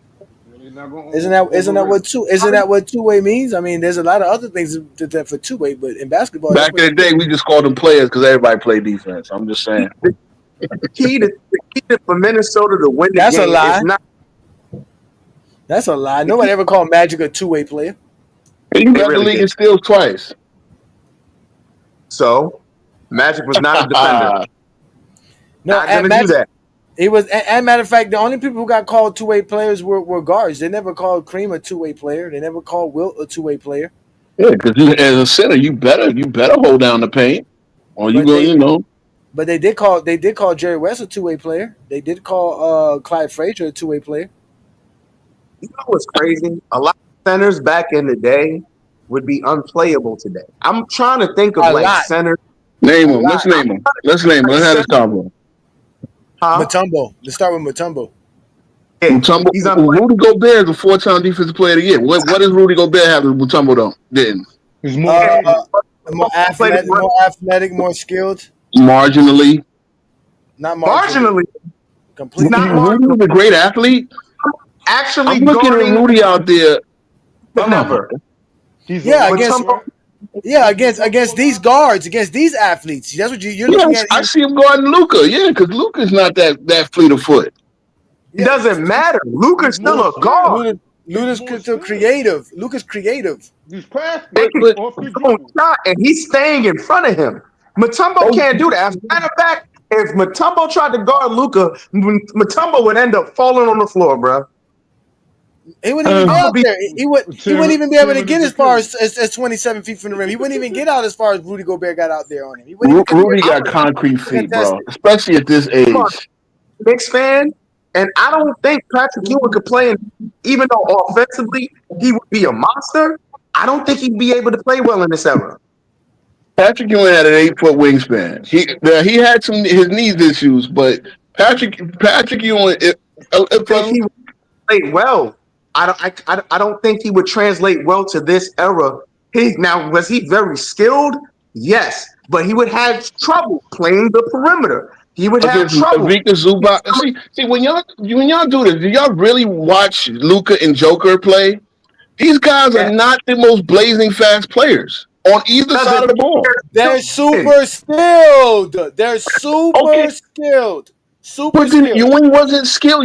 We just said Ewing was skilled. So that's what I'm saying. Y'all saying foot speed, he couldn't stay with guys. Okay. Patrick was nowhere near as skilled as the guys. Real quick, Herm. Hey, King, let me just say this to King real quick. So you're telling me Patrick Ewing could guard Karl Anthony Towns? Did he guard David Robinson? Did Patrick Ewing guard Karl Anthony Towns in today's NBA? Slew-footed Karl Anthony Towns? Yes, he could. As a matter of fact, he's even they even got a little thing going on where he's mentoring them on how to play in the post. So even this Patrick Ewing as a coach, I understand right now, but yes, he could. Karl Anthony Towns is not that fast. It's not about being fast. Karl Anthony Towns can dribble. So could David Robinson. That's the first question I asked. No, he can't. Not like Karl Anthony Towns. Let's let Herman. Come on. What up, Herman? Shout out to Herman. Go ahead, Herman. I think the problem with y'all acting like players from the past can play in this era. If you want to be technical, if you actually know the history of basketball, the 70s got the best group of big men of all time for us versus the bigs. They actually was transcended because they can do a lot of things for out there on the perimeter as well, and they was facilitators and they was creative. Guys like Bill Walton, Dave Cowens, you had guys like Wes Unseld, Artis Gilmore. I ain't even naming the top guys. Wilt was part of that for a few years. Of course, Kareem dominated that. But a lot of those big men back then was guys that actually had the mid-range, could shoot, could handle the ball, could play make. It was great at the post. They was two-way guys. They was great defenders as well and very athletic. Those are actually the most skilled big men of all time if guys really study the game and really look back into those players' skill sets. So I think a lot of guys, great players, no matter what era, would translate into any era. It's just that, like everything that you do in life, you got to make adjustments when you get acclimated into something. So that's very disingenuous when we do that on both ends of the spectrum. When guys say the younger guys in this era couldn't play back in the day, they could. You just would have to give them time to adapt and give them the same type of things that the older guys faced back then, and vice versa. A lot of these guys would translate. Darren Robinson would be a monster in this fucking era because he was great at transition. He was one of the fastest big men to ever play the game at the center position. He would translate. Akeem Olajuwon with his skill set, with his footwork, what he do with the ball, those baseline crossovers he used to do, that would translate in this era. Imagine if Giannis actually had Akeem's skill set, he would be unstoppable. It's kind of easy to game plan for a guy like Giannis because he's attacking you downhill. He's really not going to do anything else. He's not going to throw different looks at you. So it's kind of easy to game plan for him. That's why Indiana has had success for these past. Now, the Bucks win it today, but they have success, though, due to the fact that Giannis is predictable. If he had a keen skill set, he would be fucking unstoppable. So all the greats would translate into every era. It's just all about adjustments. Yeah, No, I'm taking away adaptability. We're not saying, of course, you said let them adapt. No, we're talking about taking them as is. If you take Kyrie as is, and you say, "Hey, Kyrie, you can't put your hand on the side of the ball and cross over," he'll still be able to dominate and be great in the 60s or in the 70s. Now, not in the 50s, he won't because he can't. I do give you this. You can't cross. You can't cross over. But that's what I'm saying. But his game doesn't need to cross over to be good because he can still shoot and he can still do a lot of other things that those guys just are not going to be able to stop him to do. That's the point. Kyrie still has the skills. You're just going to dumb down his abilities. That's really it. Now, I do agree with you with the 70s guys. The 70s guys were very talented, especially the centers in the 70s. But we were talking about the guys in the 90s and how they can translate into today's NBA. And he just said the majority of them. You guys always go to the best guys, the Akeem Olajuwon, the David Robinsons. You guys never want to go to the George Morrisons, the Big Country Reeves. You guys don't want to go to the other 20 other guys that are in the league that would not be able to play in today's NBA for a fact. 24. Oh, damn. Minnesota just hit a three-pointer. It's 30-24, 120 to go in the first quarter. The Lakers are facing against Minnesota. Minnesota is actually balling. They're 12 of 20 from the field, and they're playing a zone defense versus the Lakers. Oh, look at the defense by DiVincenzo. You got to call that out. Oh, they're going to look for another three-pointer. They don't get him. Oh, damn. Lakers are turning over the ball here. It's a good game. Here go Anthony Edwards on Luka, left side of the floor. Gets right around Luka, straight to the basket, but misses the layup. He bricked. He smoked a brick. They playing a zone against the Lakers. Oh, that's a foul. And they get him. Oh, man. It's a good ball game. Man. It's a good ball game. Did y'all properly scout Minnesota? Did y'all respect Minnesota coming into the series? I just want to know. What do you mean properly scout them? What did you mean by that? Did y'all think that they were a serious team coming into the series? No, I knew they were a good team. When I say Lakers in 5, that's just me being a LeBron fan. Oh, I got you. Yeah, I don't think the Lakers are going to win in 5. No, because there's a lot of guys that this team was underrated. Throughout the season, I thought they were going to be better. I thought they were going to play better. Damn, LeBron just slipped and lost his dribble. Come on, LeBron. Minnesota did not play their potential this year. Huh? Minnesota did not play to their potential this year. To be real, they did. They really won 49 games, but they didn't really. Honestly, Minnesota should have been a top 3 team. I agree. Minnesota should have definitely been a top 3 team. Really didn't play to their potential. Minnesota could have easily been the 2nd seed. I'm being real. Right. That's why they were 18-4 since March 1st. Yeah, they turned the season around to the All-Star break. Randall, everybody was getting on Randall. I said Randall's gonna be fine. He's gonna fit in. That's the thing. I think the trade, it happened so late in the so late before the season. They had to get adjusted to life without Towns, and everybody else had to get into their role. But Randall led them in assists this year. No, but also Randall just came back over. I think if Towns is there, probably battling OKC for the number 1 seed in the West. I'm being real. I feel like that team, that Minnesota team last year was very dangerous. I'm very dangerous. I think they should have ran it back, and I think they would have been battling OKC for the number 1 seed. But they really did not play to their potential this year. He didn't. Yeah, because I think Julius Randle took some time to acclimate himself, realizing he was not going to be able to do what he wanted to do. I think he wanted to do more than what they want him to be. Because again, his numbers is not what he normally gets, but he's a dog though. They were a good team. Again, he averaged 19 and 9 this year. He shot 47% from the field. Did he have like 30 game 2? He was cooking game 2. He's balling right now. He's balling right now. And again, he led them in assists. I looked at their stats. He's number 1. Ant-Man's number 2. Yeah. So if they get a point guard there, they can win 60 games easily next year. No, you forgetting that Julius Randle played a lot of on ball when he was with the Knicks. He had the ball a lot. You're not going to have the ball as much in Minnesota with Ant-Man, and especially not coming to a new team after you was out. He was out for the whole playoff. He got to get back to basketball shape, and let alone find chemistry with a new team. You got to factor all that in.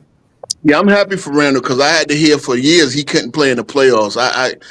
He had one healthy playoffs and he was playing with bums. Let's keep it real. Alfred Payton was a self check. Noel had no offense. He Nerlens was playing Noel. for Thibodeau. Thibodeau had him in the playoff game up 20 with 2 minutes left, and he fell on his tailbone. Why was he still in the game? Let's let King Money Fly get in right quick. What's up, King Money Fly? Peace and blessings, brother. What's good, brother? What's good, man? What's good, Johnny, man? Hey, you've been watching the games, right, man? So we watching the game. We watching right now. We doing it. I can't show the game, but we watching. It's cool. Hey, man, shout out to Memphis, man. I know they hurting right now, man. It was a good game yesterday. They was taking it to them, but when Jai went out, it was Cook season. Even if he was there playing, I just feel like Memphis don't have an answer for Check. So when I was watching that game, I feel like the Lakers is their best matchup because Bron can play the 4. So it's not like he's going to stop Check, but he'll be able to make it tough and make him think about certain things that they wasn't able to do. Like, because he was cooking them in the second half of OKC, man, the game Memphis. Like, he had 1 point first half. I think he ended up like 24 or something at the end of the night. He was cooking them boys. And then the Warriors, they tough, man. They cook too, especially if Jimmy don't come back because when he got out, it was nobody to contain Jaylen Green. Like, it's nobody over there that I feel like can guard him. Like, he went off. Like, and I was like, dang. And because Jimmy went down, it was like, you got Pies and Curry, but them dudes ain't no world-class defender like that, so they wasn't even able to stop them. So I think they cook too, especially if Jimmy don't come back. There's always next year, man. And the Bucks need to win this, man. I think if they lose, man, I got to start talking about that. I'm so tired of people getting bad. They won right. They're already up. They're up 115-99 with a minute 20 to go. So they got this in the wraps. Yeah, they got to stay consistent though. Doc got to. I think one thing we forgetting to mention that the rivalries that people talking about are missing from the games is mostly between the young dudes and the old heads. These young niggas in the league do not care about these LeBron, Steph, KD. They don't. Facts. And I like that. They should. I like that. Be out there to get their money, bro. There's no real rivalry because there's no teams that stay together long enough to build rivalries. But stay consistent either. Yeah, but Dylan Brooks has played against Steph in the playoffs. And people, like I said, keep forgetting this type stuff. But listen, when you talking about Dylan Brooks, though, like who Dylan Brooks is, man? Like what? He ain't Tony Allen, nobody. Like what? It's the same man say he posed. He was an All NBA defender. That's cool, but this is the same man say he posed. Nobody today. What was the last real rivalry in the NBA? The last one I can remember, I would have to say, is Miami and Boston. I'm talking about in each Golden State. Cleveland Golden State, which is weird. No. I'm not talking about finals. I'm talking about in each conference. Remember how it was like Knicks Heat, Knicks Bulls? You see what I'm saying? I think it's not like real rivalry conference with like Heat Boston. Yeah, and in the West, I don't know. San Antonio Lakers? Cleveland, Toronto, because they went together head-to-head 3 straight years with kind of the same team. True. But the reason people say it wasn't a rivalry because obviously the Lakers dominated that series. So it can't be a rivalry if come on. Why are you passing it to fucking Bando? Right there. So why are you giving him a 2 feet pass? What the fuck is that, Austin Reeves? Are you saying he's not playing good basketball? That was a dumb ass play. Who said he's not playing good basketball? That was a dumb play. That was a dumb ass play. No, I thought all the players today were perfect. You know, no reason to criticize any of them. You not watching the game with Jordan fans, my man. No, I'm being sarcastic. It's like I said, y'all think when us old heads criticize anybody, like we ain't like guys, like it was guys that we didn't like back in the day. But we don't say that to say that they're bad basketball. They just made bad basketball plays. Bad plays, man. Yeah, doesn't mean Austin Reeves sucks. He'll still cook Jeff Hornacek. Vando does not know what he's doing out there on the offensive end. Why would you pass to Vando like that? It was a bad pass, bro. You're giving it to. You don't want to give him that passing rhythm. Hornacek would have lit this league up for 25 a night. Get the fuck out of here. Who? Jeff Hornacek would have lit this. Austin Reeves too. Barbecue chicken. Y'all don't know about Hornacek, man. Hornacek was a cooker. He's not putting the ball. Hornacek is a bench player at best. Hornacek is a bench player at best. Oh my God. Jesus Christ. They attacking. He's Bronny James in today's NBA. Get out of here, man. Don't wait that shit. So what would KJ be? Let me ask you a question for the guy who just brought up Jeff Hornacek. Can he defend the guys you say he gonna cook? Can he defend AR?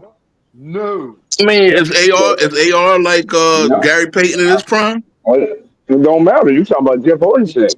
I think he could guard it. He's smart enough to guard. Yeah. No, he's not. Yeah, why not? Jeff Hornacek. No, he's not. Austin Reeves is better than Gary Payton. Austin Reeves is better than Gary Payton. He ain't better than Gary Payton a second. Offensively, man. Oh man, that's wild. Who did Jeff Hornacek for you to make that assessment? Well, they're not asked about KJ because KJ was a monster. I just posted something about KJ the other day on Facebook. KJ was a monster then. He was a monster then. Now. KJ would be a bench player now. My God. My God. Yeah, he wasn't no 10 center type of point guard. Stop it. Give me a spot he's taking any. No, and forget spot. Tell me what does KJ do well that would translate to today, King Speech Row. One of the best, most explosive first steps of all time. He's too small. I mean, a straight leaper. He's too small. Wait. No, Juan boy, let him talk. Y'all gotta stop. I want to hear him. Go, continue. I need to understand. Okay, he's too small. What is Javier Alvarado doing in this league? I mean, come on, bro. Like, no. KJ had more. Alvarado. That's exactly what we told you. He's going to be Alvarado off the bench. That's what he'll be. No. But that's the thing. KJ was 6'1" and monster. KJ flushed on Hakeem Olajuwon. Right. KJ he had a fast step and a vertical leap. What else translate? That's all you need, especially considering that you're not. It's not as physical league. The lanes are wide open. Bro, do you know how many people in today's NBA has a fast step and a leaping ability? And they had it back then as well. What they didn't have is they're not good. They're not good in today's NBA. There's a bunch of guys who have that are not good in today's NBA. They have no midi. It's 3 or D, right? Now KJ would have let's just say he doesn't develop the 3-point shot because he wasn't much of a he was mid-range scorer, right? He does everything in the mid-range and he just explodes like this. The lanes are wide open. You can't really KJ would have been a monster, bro. Like, what are we talking about? KJ I wouldn't say he would be a monster, but I respect his mid game though. You should have said that first. Like besides just the first step. See, and that's what I'm getting at. That's what I'm getting at.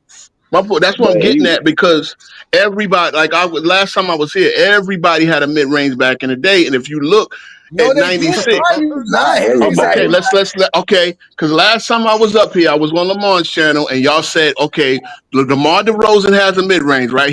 This year he makes 3.8 middies a game. Do you know how many people make 3.8 middies a game back in 96? That was the first year they kept the stats in shooting distance. Lloyd Boyd averaged 4.7 mid-range a game in 1996, or 4.5. Lloyd Boyd, exactly. Lloyd Boyd. I hadn't thought about that name in 15 years. Power forward from the Clippers. He went to Michigan before. I think he went there before the Fab Five. So Lloyd Boyd averaged 4.5 middies a game. DeMar DeRozan, the most elite mid-range player today, makes 3.8. Okay. Michael Jordan averaged 7.8 middies. That means he got 16 points a game in the mid-range. Let him go. I'm listening. Continue. Go ahead. No, I'm just saying all these guys could stop and pop, could stop and hit those 2-pointers. KJ would have found his spot in the more, mind you, y'all say the league is more wide open because you got 3-point shooters around him. His assists would have went up because you could surround him with, and I'm just assuming that KJ never develops a 3-point shot, right? We're just timelining him up into this era. He's as good as any, bro. Isaiah Thomas, y'all said too little. Isaiah Thomas is 5'9" and averaged 30 points a game in this era before hurting his hip, right? So what is this too little thing? Horrible offense. Hey, did you just say Lloyd Voigt? Is that who you just said? Lloyd Voigt, yes, Lloyd Voigt, 6'9" power forward from the Clippers. He shot 47% from mid. No, he made 4.5 middies a game in '96. In '90s, I'm looking at 96, 97. He made 3.9 mid-range shots at 8 of them per game, shooting 47.5%. And that's pretty damn good, right? Because DeMar DeRozan makes 3.8. That's 8 points per game. Where else is he?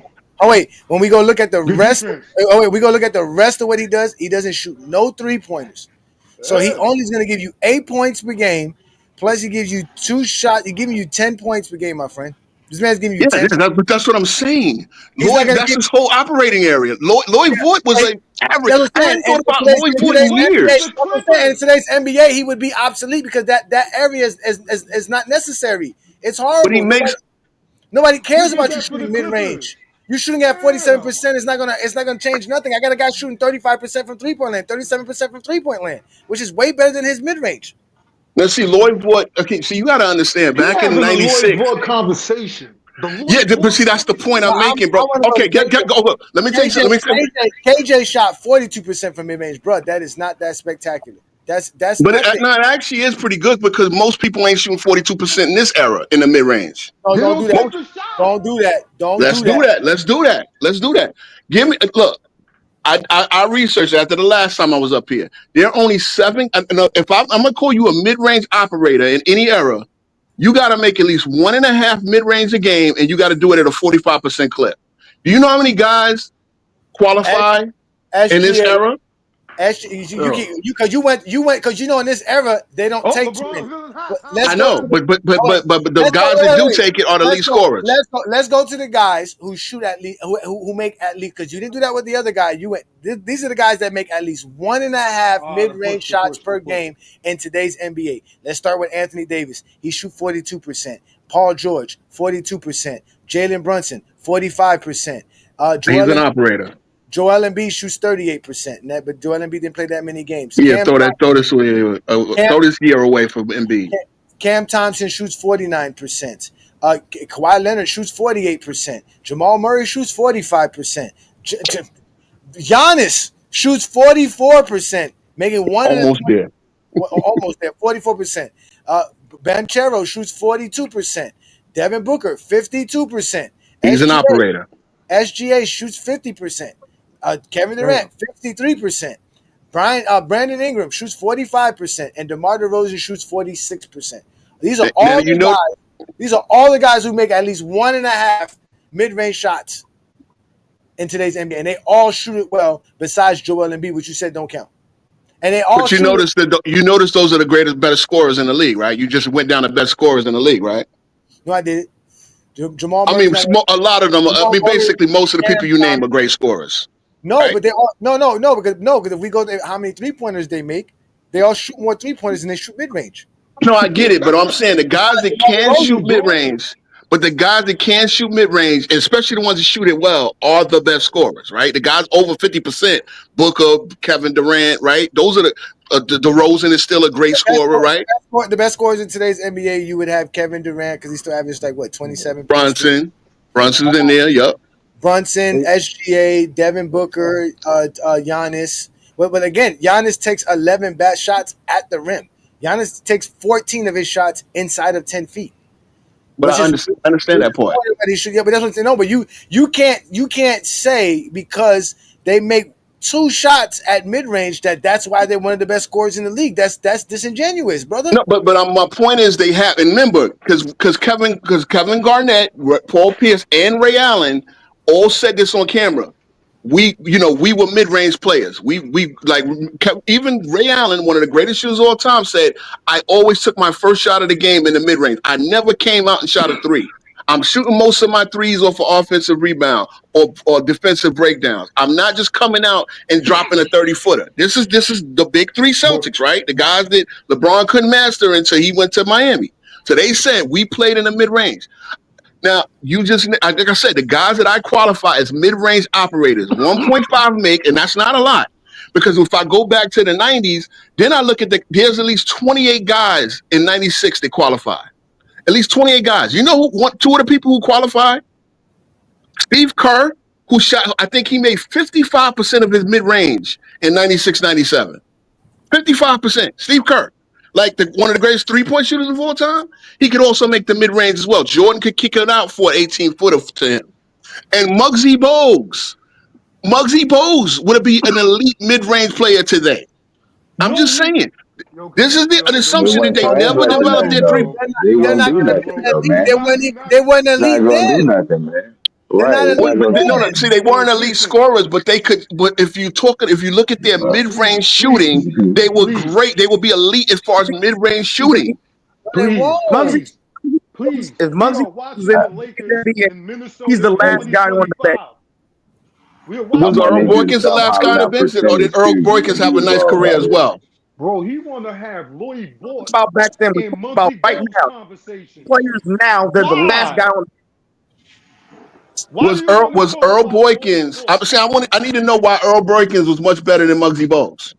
Because I saw Earl Boykins in a lot of playoff games. Maybe because Earl Boykins. You can't compare Earl Boykins playing against today's modern players and Bogues versus crackheads. Bro, what you doing? Oh, bro? come on, Ajani, stop it. Now crackheads. Okay. Go Google. These are TikTok dancers today. Hold on, y'all. Go Google how much Earl Boykins used to bench press. How about that? You think Muggsy Bogues was a weakling? Why we having this conversation, Johnny? Muggsy Bogues only played in the NBA because they expanded the NBA, bro. He wouldn't be in the league that long. Same thing with Bruce Bowen. Same thing with Bruce Bowen because Bruce Bowen came out in 93 and then get a spot to 96. But he's an all-NBA defender in LeBron's era. Come on, we can't do that. What does that have to do with anything? Bruce Bowen is a physically 6'7", 6'6", 6'8". Yeah, but he didn't make the league in 93 when he graduated. He played in Italy. He couldn't. So that's fine. That's fine. They had, of course, they had bad GMing back then. They had bad scouting reports. They were adding bumps to the league. Come on. And he got a squad because they expanded the league. See, I'm defeating your point about expansion. No, you just said he did it. He went to Italy. You're right, but you just said expansion mean no. Okay, so you said it was bad scouting, right? And they didn't appreciate who Earl Boykins was, but he got us opportunity because the league added 2 teams, right? So you add 24 more players. In my opinion, we're talking about Earl Boykins because he is of his size compared to Muggsy Bogues. That's what we're trying to explain to you. Muggsy Bogues is not going to be better than Earl Boykins. That's the point. That's what we're trying to tell you. He's going to be at least as good. Are you kidding me? Muggsy was a beat. Come on now, Why do you want to have Muggsy Bogues conversations? Why? You know why I'm having it? Because I just made my point that Muggsy Bogues was not an elite scorer in the 90s, yet he was elite in the mid-range. He shot mid-range better than your elite mid-range players today. That's all I'm saying. So when I say everybody had a mid-range back then, it's true. It's proven. Muggsy's not getting that shot off today. Mid-range merchant. See again. Muggsy was quick. Muggsy was strong. Come on now. Bud Webb was nice. If they're even on a roster. Let's just be real. There's 30 teams now. There were 27. There was 23 when he came in the league. Muggsy was drafted. I hope y'all know. Muggsy got drafted in the first round. Y'all do realize that, right? In '87, the same year as Scottie Pippen. Wait, no. Muggsy got drafted the same year as Scottie Pippen in the first round. Better. Hold on. Let's make a height-to-height comparison. Who's better, Muggsy Bogues or Isaiah Thomas? About Isaiah Thomas that played with the Celtics. Who's better? But Isaiah Thomas was 5'9". Okay, Muggsy Bogues. I mean, Isaiah. I'll say Isaiah was better. He was the last pick of the second round, though. Three-pointer, step side three-pointer, LeBron James.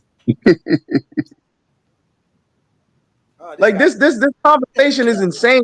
We're talking about modern players. These players today are super athletic. They give you more than the rudimentary thing back then. They're not as skilled though. That's my point. They're not. They can't find their spot. They can't find their shot all over the court. It's 3 or D in a wide open driving lane. A lot of these guys that can cook. King Speech Road. King Speech Road. King Speech Road. How did Muggsy Bogues get his 3 mid-range shots per game, or his 4 mid-range shots per game? How did he acquire that? Hey, running the offense, growing up, being one of the best players in Baltimore, playing one of the greatest high school teams of all time, playing 4 years at Wake Forest. Bro. I'm gonna repeat the question again. I'm gonna repeat the question again. I'm gonna have you give me a better answer, please. Again, I'm gonna ask you.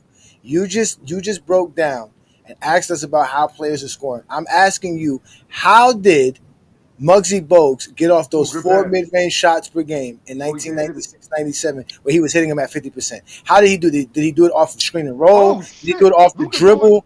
How did he do it? A variety of ways. I mean, he had a guy like Morning setting screens for him. He had a guy like Luka. So they was running plays for Muggsy? Muggsy was the point guard, sir. Muggsy was one of the best assist men in the league. Were they running plays? You just said Muggsy Bogues ran the offense, sir. So you're saying Muggsy Bogues was running offense to score? They were running offenses for Muggsy Bogues. That's what you just said. No, Muggsy. So Muggsy would get his shots in the midst of running offense. Muggsy was a starting point guard, sir. He was a first-round pick. You said he wouldn't make the league, but he was a first-round pick, which gives him a guaranteed contract coming out of college.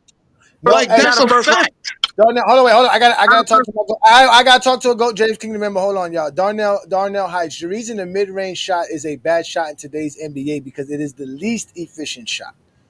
Even if you shoot it at 50%, which is elite, you're still not going to be better than a guy who shoots the 3-pointer on average.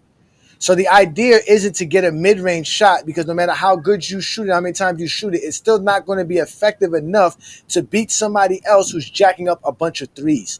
The reason the mid-range worked so well in the 1900s was because not too many people could shoot the 3-pointer. So the mid-range was stretching the floor. It no longer stretches the floor. People are stretching the floor with the 3-point line. So now the mid-range is obsolete because the most efficient shot is still getting to the rim, because that's what guys were still trying to do in the 1900s, including the 90s, wasn't trying to shoot a bunch of mid-range. They were trying to get to the rim, and that's the most efficient shot. But the mid-range is what expands your offense and allows you to have that ability to get to the basket. That's just like today's NBA. You take the 3-pointer so that there is an ability to get to the basket because you're still trying to get to the basket. That's the closest shot. The only difference is that now you have to do it in different ways because you're not just going to give it to no big man and dribble for 5-10 seconds and think we're not playing defense on that. You have to be more creative. You have to be better at shooting. You can shoot a bunch of mid-range all you want to. The best mid-range shooters in today's NBA doesn't lead to winning. It doesn't lead to winning. 3-point shooting leads to winning. Getting to the basket leads to winning. Playing defense leads to winning. That is facts. Nobody in 1996, if we bring up all these bums who were shooting all these mid-range shots, let's start off with Mr. Senor Michael Jordan. He was the number one guy making 7 per game at 49%. Mitch Richmond, not too good as far as winning in Sacramento. Terrell Brandon, what are we talking about?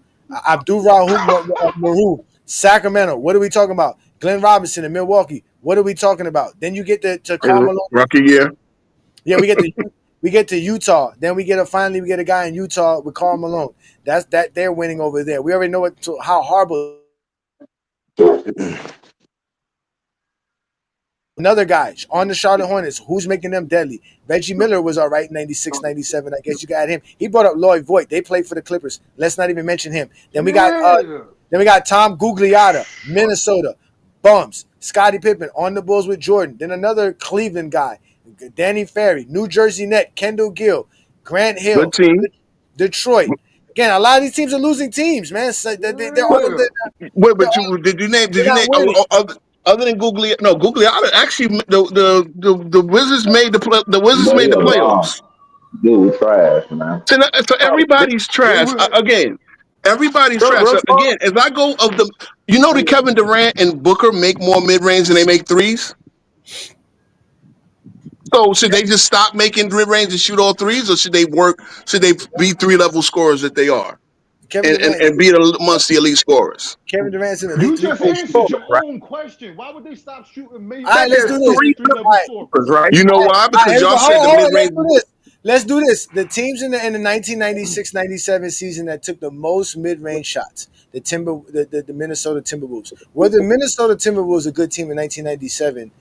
Kings Row. They were young. That was Kevin Durant's second year. They were coming up, but no, they were not a good team. Okay, they were not a good team. Chicago was of course 69 wins, right? Okay, the Phoenix Suns.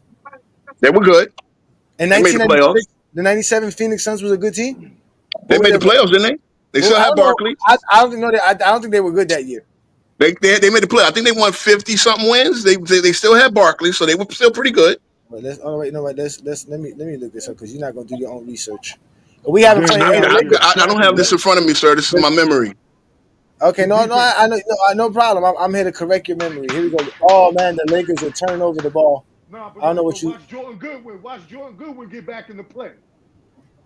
Oh, good job, Jordan. Oh wow, the Lakers are turning over the ball. What am I looking at here? What are you looking at? The Lakers. Jordan. Okay, I see it now. Yeah. Oh wow. Okay, here we go. Here.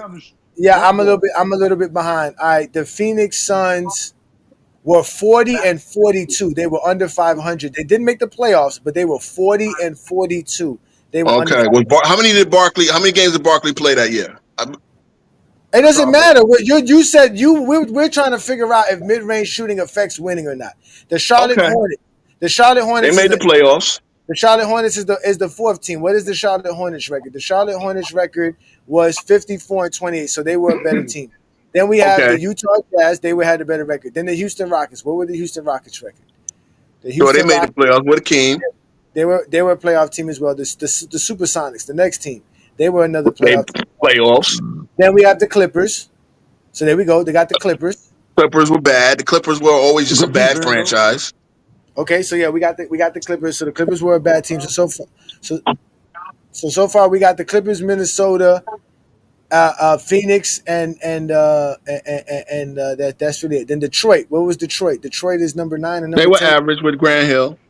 They won 50-something games. Now, mind you, okay, they were better than average. Yeah, 97 was one of those years where we had a lot of teams that won a lot of games because there was a lot of scrub teams like Vancouver and Boston who couldn't win 20 games. But either way, let's continue on. Let's see what else. Then we got the Miami Heat who won 60 games that year. Okay. Right, so Mr. Heat fan. So all the top 10 teams that were in mid-range shooting, majority of them were winning teams. So let's go to. I'm sorry. I'm looking at the playoffs. My bad. I'm supposed to look at the regular season. No wonder why everybody was in the playoffs because I was only looking at the playoff teams. Yeah. Let me. So my bad. Let's go. My bad. Let me go back. Now I'm looking at the regular season. Okay, so in the regular season, Chicago Bulls was the number 1 team. They made the playoffs. The Sacramento Kings were the number 2 team. The Sacramento Kings did not make the playoffs. The number 3 team was the Denver Nuggets. The Denver Nuggets did not make the playoffs. The number 4 team was the Phoenix Suns. They were 40-42. Minnesota was 40-42 as well. We know they were. But that was good for them because they still had young Garnett. Okay, that's good. All right, the Warriors is another team in here. They were one of the worst teams. They were bottom. The Cleveland Cavaliers. That's the year he choked PJ Carlesimo, Spreewell. So got to throw that out as well. Cleveland Cavaliers were not a playoff team. They were 42-40 though. Even though they weren't a playoff team. The New Jersey Nets is another playoff team. Another team that was in the top 10 in mid-range, and they're not a playoff team. Then we got the Clippers. They're not a playoff team. The Dallas Mavericks. They're not a playoff team. Then we got the Vancouver Grizzlies. They're not a playoff team. So the top 10 teams that shoot mid-range, the most mid-range shots in the 90s, majority of them didn't make the playoffs. But see, here's the thing. everybody shot mid range. Remember, it was only 16 the league wide 3-pointers was only 16 a game. So yeah, most people. I went to the best. I went to the best teams. That's what I went to. I went to the teams that took the most shots. I went to the most top. mid range, but everybody's taking mid range anyway. You got guys that are probably going to take about 30 to 40 mid ranges. Most teams are going to. Well, how many per game was like? You talking about 30s and the 40s mid range shots a game, or a little bit less than that? All right, but let's go to the 90s, right, and see the teams that in that same year, the teams that shot the most 3-pointers. Let's see who made the playoffs the most. Miami Heat had the most 3-pointers. Or Sean Leonard, yeah, he was one of them snipers in 1997. So that's the number one team that made the playoffs. The Houston Rockets is another team. They were what? They had Mad Max still. They won 50 games, right? They were in the playoffs. Atlanta Hawks, they were also a good team. They made the playoffs. Then you got the Denver Nuggets. They didn't make the playoffs. And then you got the Orlando Magics. They made the playoffs. The Toronto Raptors didn't. And Scott. Seattle made the playoffs. Detroit made the playoffs. Lakers made the playoffs. Phoenix made the playoffs. So over half of these teams, basically only two teams out of the top 10 who were the top 3-point shooting teams in 97 didn't make the playoffs. And really 6 or 7 of them were good teams, because the only teams that we could say were not really good was probably the Phoenix Suns, and that's really it. Because and maybe Detroit. So we're talking about 6 good teams. Yeah, Detroit had a lot of shooters around Grand Hill. Again, I'm never saying that the 3-point shot was bad. Remember, y'all say nobody could shoot the 3 back then, and then those that could. See, my only argument is you got to be able to score at 3 levels. You as a team, somebody got to be able to hit the mid. Somebody got to get to the basket. And if you got 3 elite 3-point snipers around, then that's great as well. You got to be able to score at all levels. King, listen up. This you're missing. Yeah, bro, please break this down. Players are 3-level scorers. That's the point. Yeah, nobody in that era is a 3-level scorer. Nobody. Ray Allen on a 3-level scorer? Wait, Ray Allen was in this league. He's not a 90s player. He's a 2000s player. Well, that was actually his rookie year, and he played with Big Dog, right? He was drafted in 96. He played 3 years in the 90s. Yeah, so that's his rookie year. And one of them was a short season. That doesn't make him a 90s player. That makes him a player drafted in the 90s. But what I'm saying is in his second year, he's averaging 18. So if you go to 97, 98, Ray Allen was born a 3-level scorer, guys. Come on now. How many true 3 was not a 3-level scorer in 1997, 98? Ray Allen couldn't get to the basket. He didn't have a mid-range, and he didn't have a 3-point shot. Is that what you're telling me? I'm sitting here saying the majority of players in today's NBA are 3-level scorers. No, I think the majority are 3 and D guys. Please let me finish. The majority of players at every position are 3-level scorers. That's the difference between now and the 90s. That's why what you're saying makes no sense. You're arguing Ray Allen. Okay. Oh wait, Ray Allen shot 42% from the field, 43% from the field. He shot 36% from 3-point land. Are we gonna say being a 36% 3-point shooter makes you a 3-way scorer? He was also a rookie, Ajani. I mean, most rookies weren't coming in dropping 25 a night. Allen Iverson. Okay, what did Iverson do that year? I want to make sure he's averaging 22. He was because if we go to he's average at the rim at 62% at the rim. So that's just about average, because about 60 to 62% at the rim. He's in mid-range, he's a little bit better in mid-range. He's somewhere around 42% at mid-range, but he's 36%, which is actually average or above average in that era. Yeah, and that average is really above average, because you know what I'm saying? So you would say, and he averaged 19.5 points per game playing all 82 games that season, shooting 43% from the field. So you want to call Ray Allen a 3-way player for the 90s? 3-level scorer, yeah. And use 1 year in 1998 to do that. But that's his second year in the league. Come on, guys.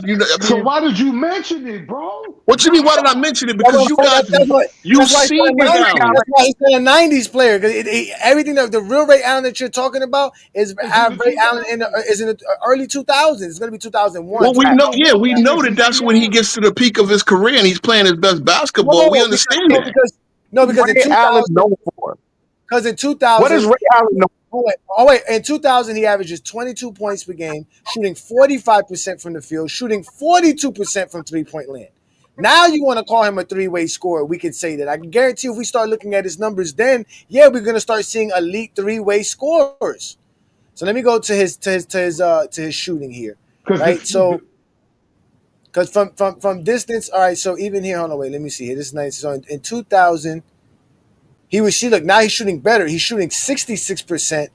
He's shooting, well, that's in 2001. And 2001 was when he was shooting 66% at the rim. And then he was shooting around 42% from mid-range. About 41% from mid-range. And he was shooting 43% from three-point land. But in 2000, he was 60% at the rim. That's not really elite. That's average. I mean, for a 6'4" guard, that's actually pretty good. But you got to remember, there's Duncans down there. There's Kevin Garnett's down there meeting you at the rim. But in total, I don't think Ray Allen is considered a 3-level. I guess you could say. I guess Ray Allen's a 3-level scorer. Y'all think Ray Allen didn't have hops? Y'all don't think he could? Ray Allen was mostly known for his jump shot. Of course, but he also could jam it on a guy.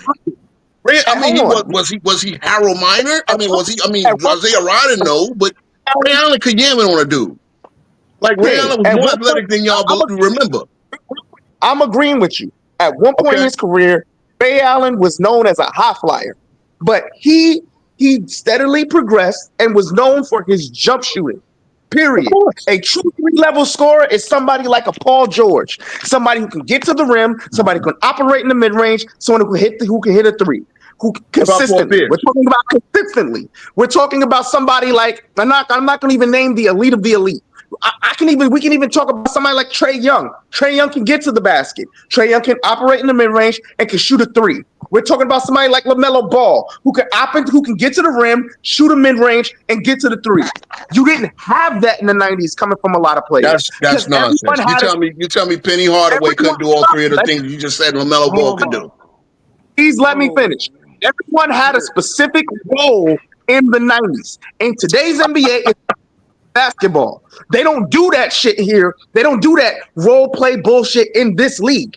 That's why you have multitude of 3-level scorers at every position in this league. That's why if you put the trashiest team in today's NBA in the 90s, you're probably the number 1 team in the league.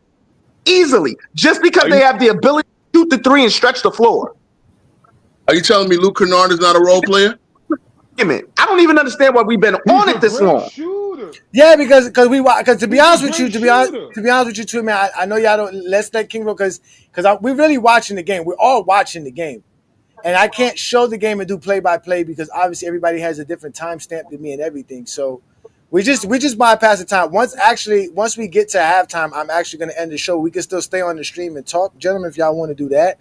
And that thing, but I am going to end this stream very shortly here because I am having fun. I'm watching the game. The GOAT is balling. Why King Rose speech talking all that? Also King Speech Road talking all that stuff. This man's balling right now. LeBron is balling right now. It's a great game. It's a great game. LeBron's balling right now. I have a question, King Rose Speech. We are sitting here trying to enjoy 2025 basketball. Why are you so hungered up on talking about the 90s? I started talking about today's players. What are y'all talking about? But why you want to? But you doing it. I just made one point about the 90s. Y'all try to prove it wrong. Talk about the 90s. Why? I made one point about the 90s. Y'all tried to prove it wrong.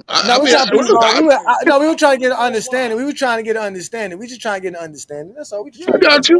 No. You're trying to get an understanding. I am not. He's wrong. Luka hit that three. Bro, we don't care about what happened in the 90s, bro. But y'all always bring up the 90s. See, again. You brought it up. No, I just said they were 3-level scorers in the 90s. That's all I said. Talking about the hypocrisy of the physicality that people said they love to see. You have people complaining right now about the physicality of the playoffs.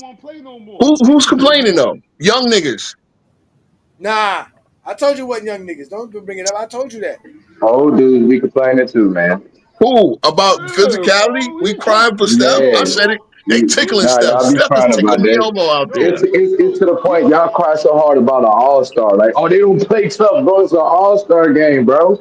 Man, I don't care if they ain't playing tough no more. The All-Star game. It's an All-Star game, man. Yeah. And It's an Jordan All-Star game, man. All-Star game. Jordan lost by 40 in the All-Star game. Worst blowout in All-Star game history. But y'all want to talk about competition and all of that. Which year was that? Bro, nobody cares about an All-Star game. I don't care. It's an All-Star game, man. Like, that ain't hold no weight for me, bro. Like, that's not holding no weight, bro. All-Star game. I don't like. Listen, hey Johnny, you already know my position on a lot of this stuff. I don't even think there's an argument anymore. Today's NBA is the best basketball you're going to see. Period. By far. Period. But y'all still when people say they don't like it, y'all get mad. Ain't no but. You want to talk about Lloyd Volk? Nah. We know we get mad. We get mad when you can't explain it. When I asked you to explain to me how Muggsy Bogues gonna get these jumpers off, and you couldn't explain it. You just said running the offense like anybody else. You said somebody from Baltimore. Like that's good. Like that's the coach. Coach gonna look at, hey, you from Baltimore? Go get this mid range. They gonna Tim Freeman. You know what they gonna do with Muggsy Bogues? They gonna stick Chris Dunn on him 94 feet. I got you. And Steve Kerr made 55% of his mid range. Was he Speedy Gonzalez? He couldn't put the ball on the floor neither. Kerr's not doing that today. Kerr bailed out Jordan was a mid range shot. Y'all realize that, right? What? The famous shot where Kerr bailed Jordan out was a mid range shot. You know why? Because Kerr had the midi as well. Did he have to? See, look. But you know what? But you know why he was open? Because that's what they used to do. They used to leave people like him open because they couldn't do nothing else but hit open shots, and he was going to get a couple of those a game. That was it. That's why Muggsy Bogues was hitting those. In today's NBA, Muggsy Bogues ain't getting that shot because ain't nobody sitting around here waiting for somebody to double team, and you sit on the weak side for some ball to come around. You got to actually be on the court and do something.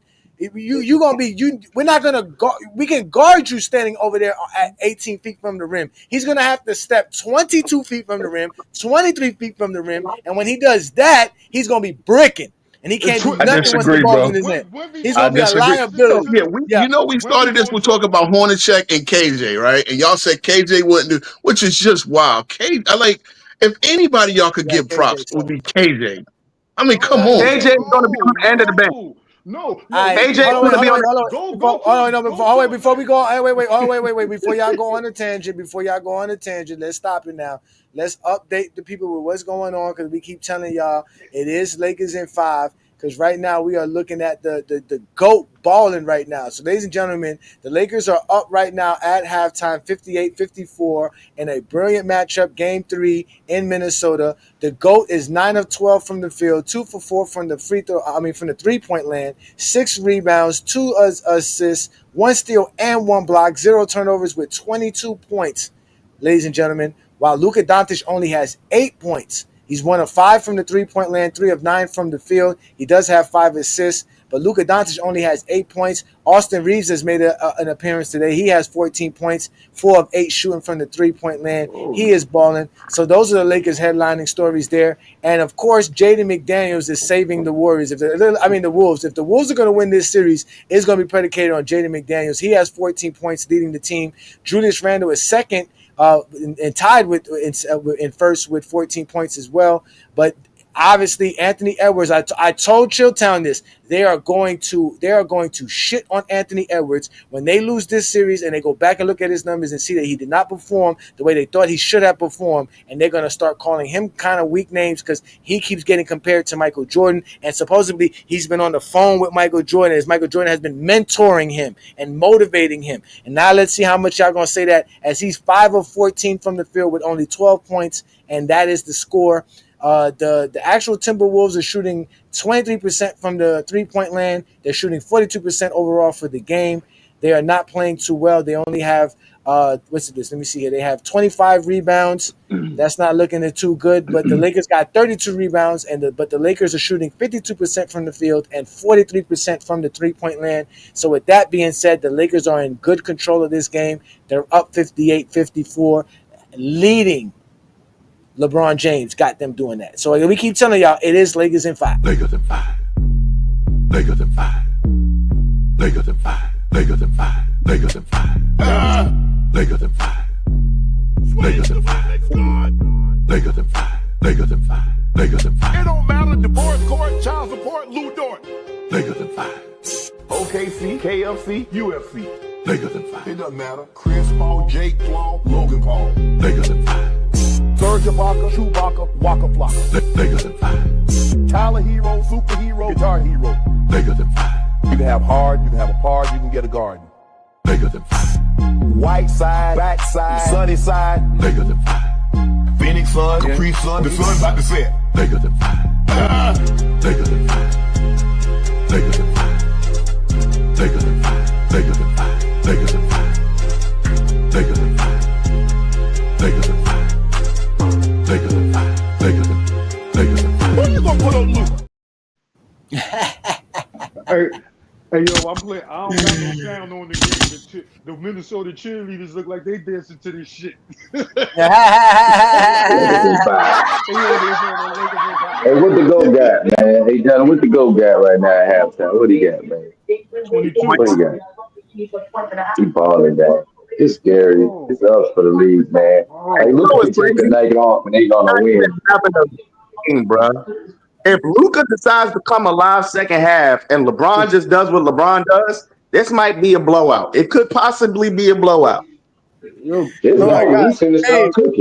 Hey, Darnell, I just saw this comment. Darnell said, "Hey, Johnny, you should do a show about exposing the lies of the '90s basketball." I think that's what almost every Friday night show is about. I do that anyway. Y'all, that's what y'all do. Y'all always talk about the 90s, then we'll ask why we talking about the 90s. Yo, stop lying. Y'all be going to overhype the 90s, man. Y'all gotta keep it real, man. Yeah, y'all. It's some cool basketball. Hey, King Speech Row, go ahead and say what you put in the private chat. Go ahead and say it. Go ahead. I said OnlyFans, Ray-Bans, Joanna, man. That chick getting $25 million. What is Messy, but I keep it all the personal life. They be he be all right though. He be all right. They gonna work it out. Yeah, write that check, get your deal, bro. Get your money. They just said Jai out for game 4, Johnny. Yeah, and in short, Matt trying to be in these streets, being a buff sugar daddy. He need to stick to some women his age, bro. Stop messing with these young. Monique told him. Didn't Monique tell him? Ugg had them slave revenge fantasies. That's all that's about. Hold on. Yeah, no. I don't care what you think. We're not going that route. We're leaving that one alone. It's gonna be PG. PG. I honestly think there's nothing PG about that situation. That whole situation is crazy. Yes, we all know. Even that's not PG. We can't. We listen. We gonna leave that alone. Just write that check and move on. That's all. It is what it is. Listen, it is what it is. He tried to write a check. We just gonna have to see what happens. We're gonna have to just let time fly by. He is a LeBron fan though, and we just gonna have to eat this bullet right now because it's looking crazy. It's looking crazy. But let's let Jason Jackson guess it. Let Jason Jackson get his take in. He says, "Man, I thought so too, Mar, but these guys might love Jordan so much. These bad takes just come from them. They love Michael Jordan, bro. They really do. I mean, you can't blame them. Jordan's a star, man. Jordan's a star of all stars, man." John Morant is out for game 4. Where'd you get that information from, King Money Fly? They just hit the TV. My old lady watching the game, and they just said it. He out for game 4. So it's over for them. Yeah, it's over for them. He quit on the team. That's quitting on the team. He got hurt. Nah, he got hurt. We ain't doing that, Johnny, man. We ain't no cowards over here. He got hurt, man. He got hurt. No, because I didn't watch the game. I didn't watch the game. I only watched the game last night. I only watched the Knicks game. Nah, he got hurt. And then I went to sleep. I was trying to watch the Clipper game. I was gonna do a live with the Clipper game, but I was just too tired. I ended up falling asleep. So they getting swept, man. If you was up 29 and they came back and beat you, that's a wrap. The lack of leadership, man. You're supposed to be next man up. Never that 29-point lead. That's another reason why they got hurt, though. Now you know that. That's why they came back. James Jackson ain't getting paid. Shit. I don't know what they need to do. They ain't got no leader. That's the problem. Let's be real here. Ja is the offense. When Ja went out, the offense got extremely stagnant. There was a bunch of turnovers. They really don't have another facilitator on the team or ball handler on the team outside of Ja. Like, they were literally running into double teams and just throwing the ball away. You see what I'm saying? So when you again, this is one. Remember when we was talking about Steph Curry earlier. If Steph's not on the floor, he sits down. You can run a standard defense. Ja draws a lot of attention from a defense because he's so explosive. You see what I'm saying? So he's going to garner a lot of attention. Now he's off the floor. Who do you really have to worry about? You know everybody else. That I hate to say it, Memphis is your old school 90s team. Everybody has a role. I'm being real. Everybody has a role. That's why nobody can step up and take the reins and keep it going, because everybody has a role. Let's be real here. If LeBron got hurt, guess what? When AD was there, AD could step up, take over the reins, score the basketball. Who's doing that on the Grizzlies? Every team in the playoffs right now can do that except Memphis. That's why they couldn't do it. That's why they blew that lead. Because they have that one superstar that can sit here and fill up the bucket, and everybody else knows their role. Question is, sir, can I retort that? Here we go. I don't see why you would. When AD went down against Phoenix in that first round, was it 2022? Right? That was 2020. The year after y'all won the chip. AD went down. He got hurt. What happened? What happened to LA then? Wasn't Phoenix up by 30 in 2 straight games? So if you saying, go ahead. I have a question for you. Did the offense stagnate to the point to where they couldn't score buckets? Phoenix had a better team. Phoenix was up 45-15 at one point in that series. But Phoenix had a better team. You still had LeBron James on the floor who could still facilitate and run the offense. Who can do Phoenix that? Ran them out the gym twice in a row when one guy went down. Who can do that? They're not answering my question. I answered yours. With AD off the floor, LeBron can still facilitate the offense and run the offense. They're not going to stagnate. The Phoenix Suns had a better team. Just like OKC has a better because the offense did stagnate. Phoenix was up 45-15. Who does Memphis have on the floor that can facilitate the offense, run the offense, and keep the offense running smoothly with Ja out? I'll wait. I gave you my answer. What happened with the? You right. Now give me the answer. Who can facilitate the offense for Memphis Grizzlies? It should be Scottie Pippen Jr. It should be Scottie Pippen Jr. We're not talking about should. Who does it? Okay, nobody does it to the level of Ja because Ja is a special talent. Exactly. But it should. When AD, I have a question for you. Now, since you brought it now, I have another retort to your retort. What? When AD went down, was he facilitating the offense at all? Or No, he was LeBron not. James is there to facilitate the offense? Also, LeBron James was still there, but why was Phoenix running them off the floor? With LeBron James still there facilitating? They had no rim protection. That's why. But then what happened to their offense? They went down 45-15. AD's there to fill up the bucket and play defense. So you lose your primary rim defender. What did they do? They killed him on the inside because they had no size. But then why couldn't the offense keep up, sir? They still had LeBron. Oh my God! It doesn't matter when your team is better.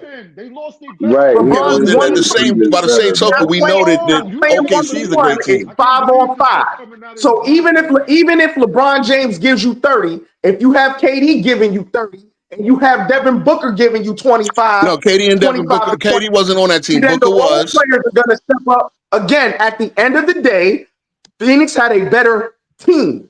Just like when LeBron in his early years ran into better teams. Y'all realize that you realize that the Lakers with a 7 seed. Hold on, sir. You realize the Lakers with a 7 seed were favored heavily. 90s team. Everybody has a role. That's why they didn't know what the hell to do when Ja went out. That's why. They didn't know what to do. They couldn't run the offense. They didn't have anybody that can draw the defense. Period. And it was easy. And then also, let's not pretend like OKC wasn't hitting their shots in the first half. They were just missing shots that they normally would hit. And what happened? They got red hot and they couldn't respond. That goes to coaching, and that mainly I blame that on the coach. He could not adjust in the moment. So it was poor coaching, and it's poor management of the team. And it's poor, in my opinion, it's poor effort. Somebody's supposed to step up and take the reins and keep it going. 30-point lead, like I agree with you. You're supposed to nurse that to the end. They made 9 shots in the entire second half. An NBA team, 9 shots. That's embarrassing, bro. It is embarrassing. Now, but again, here's why I disagree with you. I said it's a lack of leadership. You said it's a lack of they were like a 90s team where if one guy go there, and here's the thing. In the 90s, again, I hate talking about the 90s since y'all hate talking about the 90s, but I didn't see teams give up 30-point leads almost ever in the 90s. I bet you if you go to the whole 90s, you probably have maybe one instance of somebody blowing a 25-point lead. Let's know a 29-point lead in the playoffs. Because they can't shoot. Because they can't shoot. They can't shoot. They couldn't shoot. I got you. Exactly. They can't shoot. We had this conversation. A 20-point lead in today's NBA is really a 10-point lead.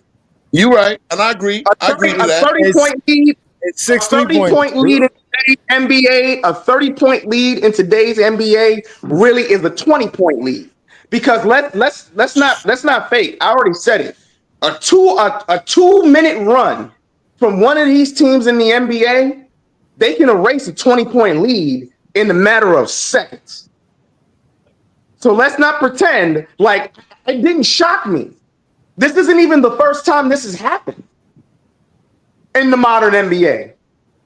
That's why when a team gets blown out by 50, it's not a shocker. First thing I'm thinking to myself is how many threes did they hit? But you know what? If they had mid-range scorers on Memphis, then guess what? It wouldn't have mattered. No. If you would have had mid-range scorers like a Muggsy Bogues, it wouldn't have mattered. You said they made 9 shots. But hold on, sir. You said they made 9 shots. What if they made 10 middies? Then they'll come back. If they made 10 mid-range shots. King Rose speaks. To make those 10 midi shots, even if they shot them at 50%, they would need to take 20 shots. So you see what I'm saying? I get the math. I get the math. But they had a 30-point lead. Wait. I can get that same 20 on less shot shooting 3-pointers. Hey, Johnny, but when you go cold from 3-pointers, and let's just stick in. You're giving a scenario that didn't happen.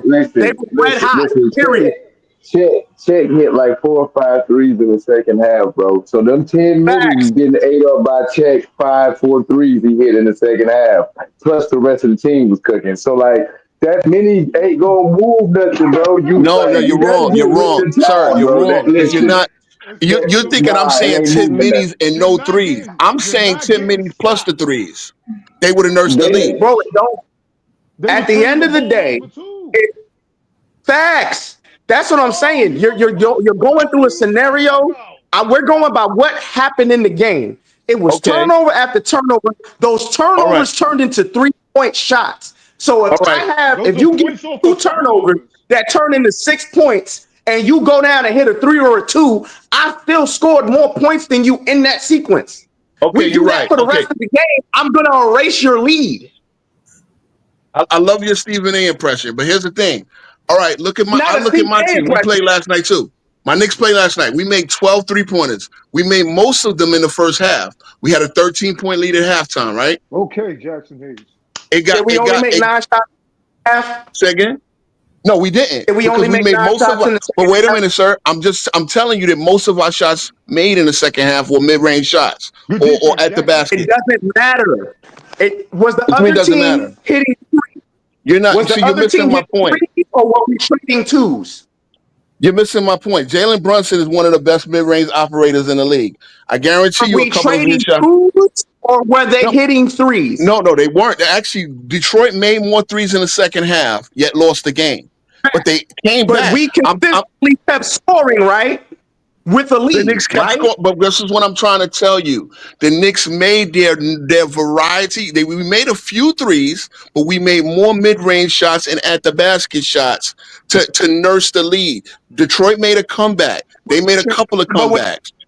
Hold on, but what you're leaving out are the turnovers. What you're leaving out are the free throws. There's a lot of things that went into that win. It wasn't just mid-range shooting. No, I didn't say. See, you're missing the point. I don't say just take mid range. I'm telling you to be able to mix that part in. If you can mix the mid range with your three, so For what? Because okay, Ajani, right here, my Knicks went cold from 3 in the second half, yet we still won the game. Why? Because we turned up the defense. No, the Pistons knocked that lead down to 4 within 7 minutes of the second. Did we not have key defensive stops in the second half to make sure we won that game? Yes, we did. Oh, you're a Knicks fan as well, right? Exactly. Okay, but we made see again. Would you tell Jalen Brunson not to operate in the mid range when you know that sets up the rest of his game? I would tell him to take what the defense gives him because he's an excellent 3-level scorer. So if he's able to get it, drop shot in the lane, take it. If they're gonna leave, then you're making my point, sir. Take it. If you can drive and kick, do that. At the end of the day, we hit more than 9 shots in the second half. Memphis only hit 9 shots. But I think we only hit 3 or 4 3-pointers. We were hot in the first quarter half, cold in the second half. How many 3-pointers did Memphis hit in the second half? What, they hit 4? You said they made 9 shots, right? They made 9 shots the entire second half. And how many of them were threes? How many of them were threes? How many of them were threes? It doesn't matter if the entire half, it does matter. You only had 9 shots. But my point is, if you had a guy that could make some of those mid ranges, then you nurse the lead a little bit. Man, you're talking about a 29-point lead versus a 13-point lead. For what? Because the mid-range shot is inefficient. You don't. It's not about it being inefficient. It's about it being timely. It's not about being timely because it's not going to be timely. See, here's my thing, Ajani. I let you go. I know your thing. I let you go. I know your thing. You think a mid-range equals 3 points. It still equals 2 points. The efficiency and the ability to take that shot is bad. It's a bad shot. It's going to be contested. It's not going to be an open shot. So it's not going to either one help you win a game when you're up or help you come back if you're down or help you win. It is an inefficient shot because more than likely you are going to have it contested and hit it at a 40% clip. That's it. At 40%, you're not winning nothing with that. You're going to take 10 of those shots and hit only 4 of them. It's not enough. It's not enough. We got to get to the basket or get a 3-pointer. The reason the Memphis Grizzlies lost was because they got sped up. They forced them to have more turnovers, and they were missing their threes while the OKC Thunder hit the threes. The reason y'all won wasn't because y'all started hitting mid-range and slowing the game down or nothing like that. It's because at the end of the day, the Knicks are efficient. Y'all get shots at the rim. Y'all went to the free throw line. Y'all played defense. Come on. Okay, here's the thing. How many times did Jalen Brunson get fouled? See, here's the part you're missing. When you took the mid-range, you're more likely to get fouled in the mid-range than that 3-point shot. That's what I'm saying. The 40%, but then add the fact that you're more likely to get fouled taking a midi than you are taking a 3. So that adds to the point total. Where do you get that? Where do you get that from? When did you? Well, where does that come from? Why am I fouling a mid-range shooter? That's what I'm trying to explain to you. Why? Because you have to guard up. Well, let's keep it real. Azur Thompson picking up his fouls. Is he picking it up full quarters? He picking it up at the 3, or is he picking it up watching Brunson juke and get to the mid-range to go to his offense? The Knicks hit 5 shots from mid-range in yesterday's game in overtime. I mean, and we needed all 5 of them. That's 10 points. No, not when you had 1, 2, 3, 4, 5, 6, 7, 8, 9. I'm looking at 10 baskets at the rim. So you said we made 5 shots in the second half in the mid-range, right? Yes, and I'm counting 2 of them that's in the paint. Yeah, and I bet you Brunson hit 3 and Mikal Bridges probably hit the other 2, right? But that's not why y'all outscored them and won. That's what I'm saying. No, but my point is, okay, we're talking about the Grizzlies who made 9 shots total. And obviously that means they went cold from 3, ice cold from 3, and then they stopped them from getting to the basket, right? If you only make 9 shots in the second half after having a 80-point, like they almost scored 80 points in the first half, right? That's telling me that you don't have enough variety in your game to continue the offense. Again, they had to nurse that lead. Now they're done. Turned up the defensive intensity, which OKC can do. How you gonna? First of all, how you gonna nurse? Because you got the lead going into halftime. You were up by like whatever 13, 14 at halftime, whatever. Yeah, but by the middle of the third quarter, they brought it down by 2 points. They were a couple of possessions in the game. So that's my point. But it wasn't. But it wasn't because y'all was shooting mid ranges. That's what I'm trying to explain to you. No, but what I'm saying, come the fourth quarter, when the game got a little bit more tight, we operate there. We actually got a lot of foul. We actually got to the line a lot in the second half as well. So all of those, like you need points any way you get it. Shots. We got by the line by attacking the paint. First thing they did because we won that game because let's keep it real. Detroit had an excellent opportunity to win that game. You know why? For hitting their threes. That's what got them right back in the game. Exactly. Every time we went on a run, they hit like 2-3 threes and was right back in it. They out 3-point shot us. Yes, Tim Hardaway was killing us. At the end of the day, Beasley even hit one down the stretch. It wasn't because of mid-range shooting. It's because we attacked the paint. We got to the free throw line. That's why we won that game. I think y'all think I think you didn't watch the game because you're sitting here talking about you're a Knicks fan and Tillman is breaking this shit down and you said not relatively close to what he's saying. Because you're still trying to argue. Mid-range is the worst. No, you know what the problem is? You know what the problem is? Y'all trying to make my argument for me. No, we're not. I never said the Knicks only operated. No. The real problem is we are talking New York Knicks, and this is where I have to end the show because we're gonna start watching basketball. Because I'm about to end this show with that. We are not going to talk about the Knicks. I'm gonna put y'all in the background and mute each last one of y'all because we got to get this show over and done with so I can actually watch this game. But we are not going to sit here and talk about the New York Knicks. Oh my God, horrible.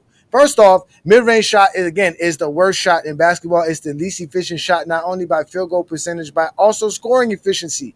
At the end of the day, if you got somebody averaging 40% from mid-range, you got somebody that average 40% from three-point land, who are you going to want to shoot the ball? The guy taking the three-pointer. That's just at the end of the day, man. It's mathematics. I always say y'all love math. It's simple. Scoring three-pointers is better than scoring two-pointers. And why are you going to sit here and take an 18-footer when I can just take a step back and hit a three-pointer?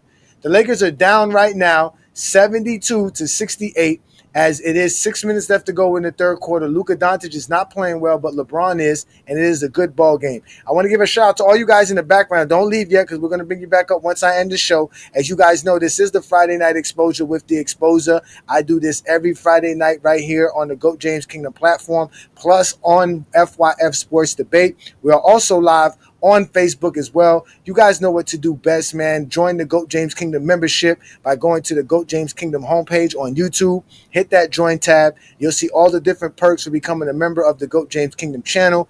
Go ahead and become one of these member tiers here and give a shout out to us here in GOAT James Kingdom, and we'll definitely set you up with all the great things for GOAT James Kingdom members. As you can see, we have a few here arguing and having some fun. But again, ladies and gentlemen, it is the Friday Night Exposure with the Exposer. We were here talking about the NBA and how all the Zesty Jeffreys were complaining about how physical the NBA is and all this nonsense, this, that, and the third.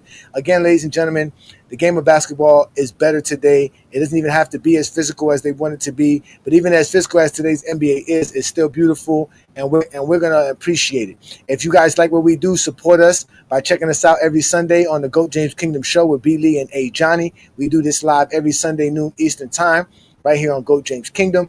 Also, check out the Radar Show, which is going to be available tomorrow, Saturday, right here on the GOAT James Kingdom platform. But like we always told y'all, man, we talk the game like none other. We are the best platform to talk basketball. This is the GOAT James Kingdom platform. I'm Ajani, the Exposer. Y'all enjoy the rest of y'all evening. Peace and blessings. See y'all on Sunday afternoon. If you're a basketball fan and you're tired of basketball shows that talk about fake narratives and using non-basketball terms like killer instinct, playoff translation, gravity, come to GOAT James Kingdom.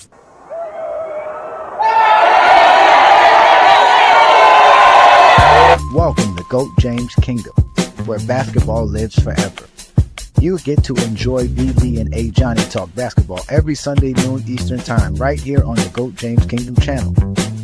Support by subscribing and also check out the membership at GOAT James Kingdom.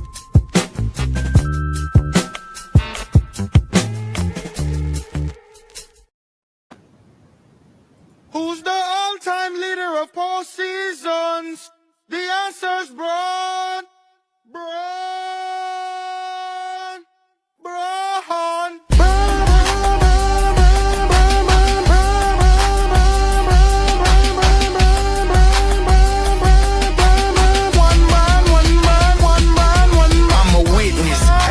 The Bible ain't tell us King James was from Akron. All-time leader in points ain't nothing average. Mavs dropped Luka cause they terrible management. Or was it gambling? Yogo was 40 out here playing like a scrub. Brian 40 still dropping triple dubs. And I ain't the one to talk about nobody's son, unless it's Gloria, but they call him the chosen one.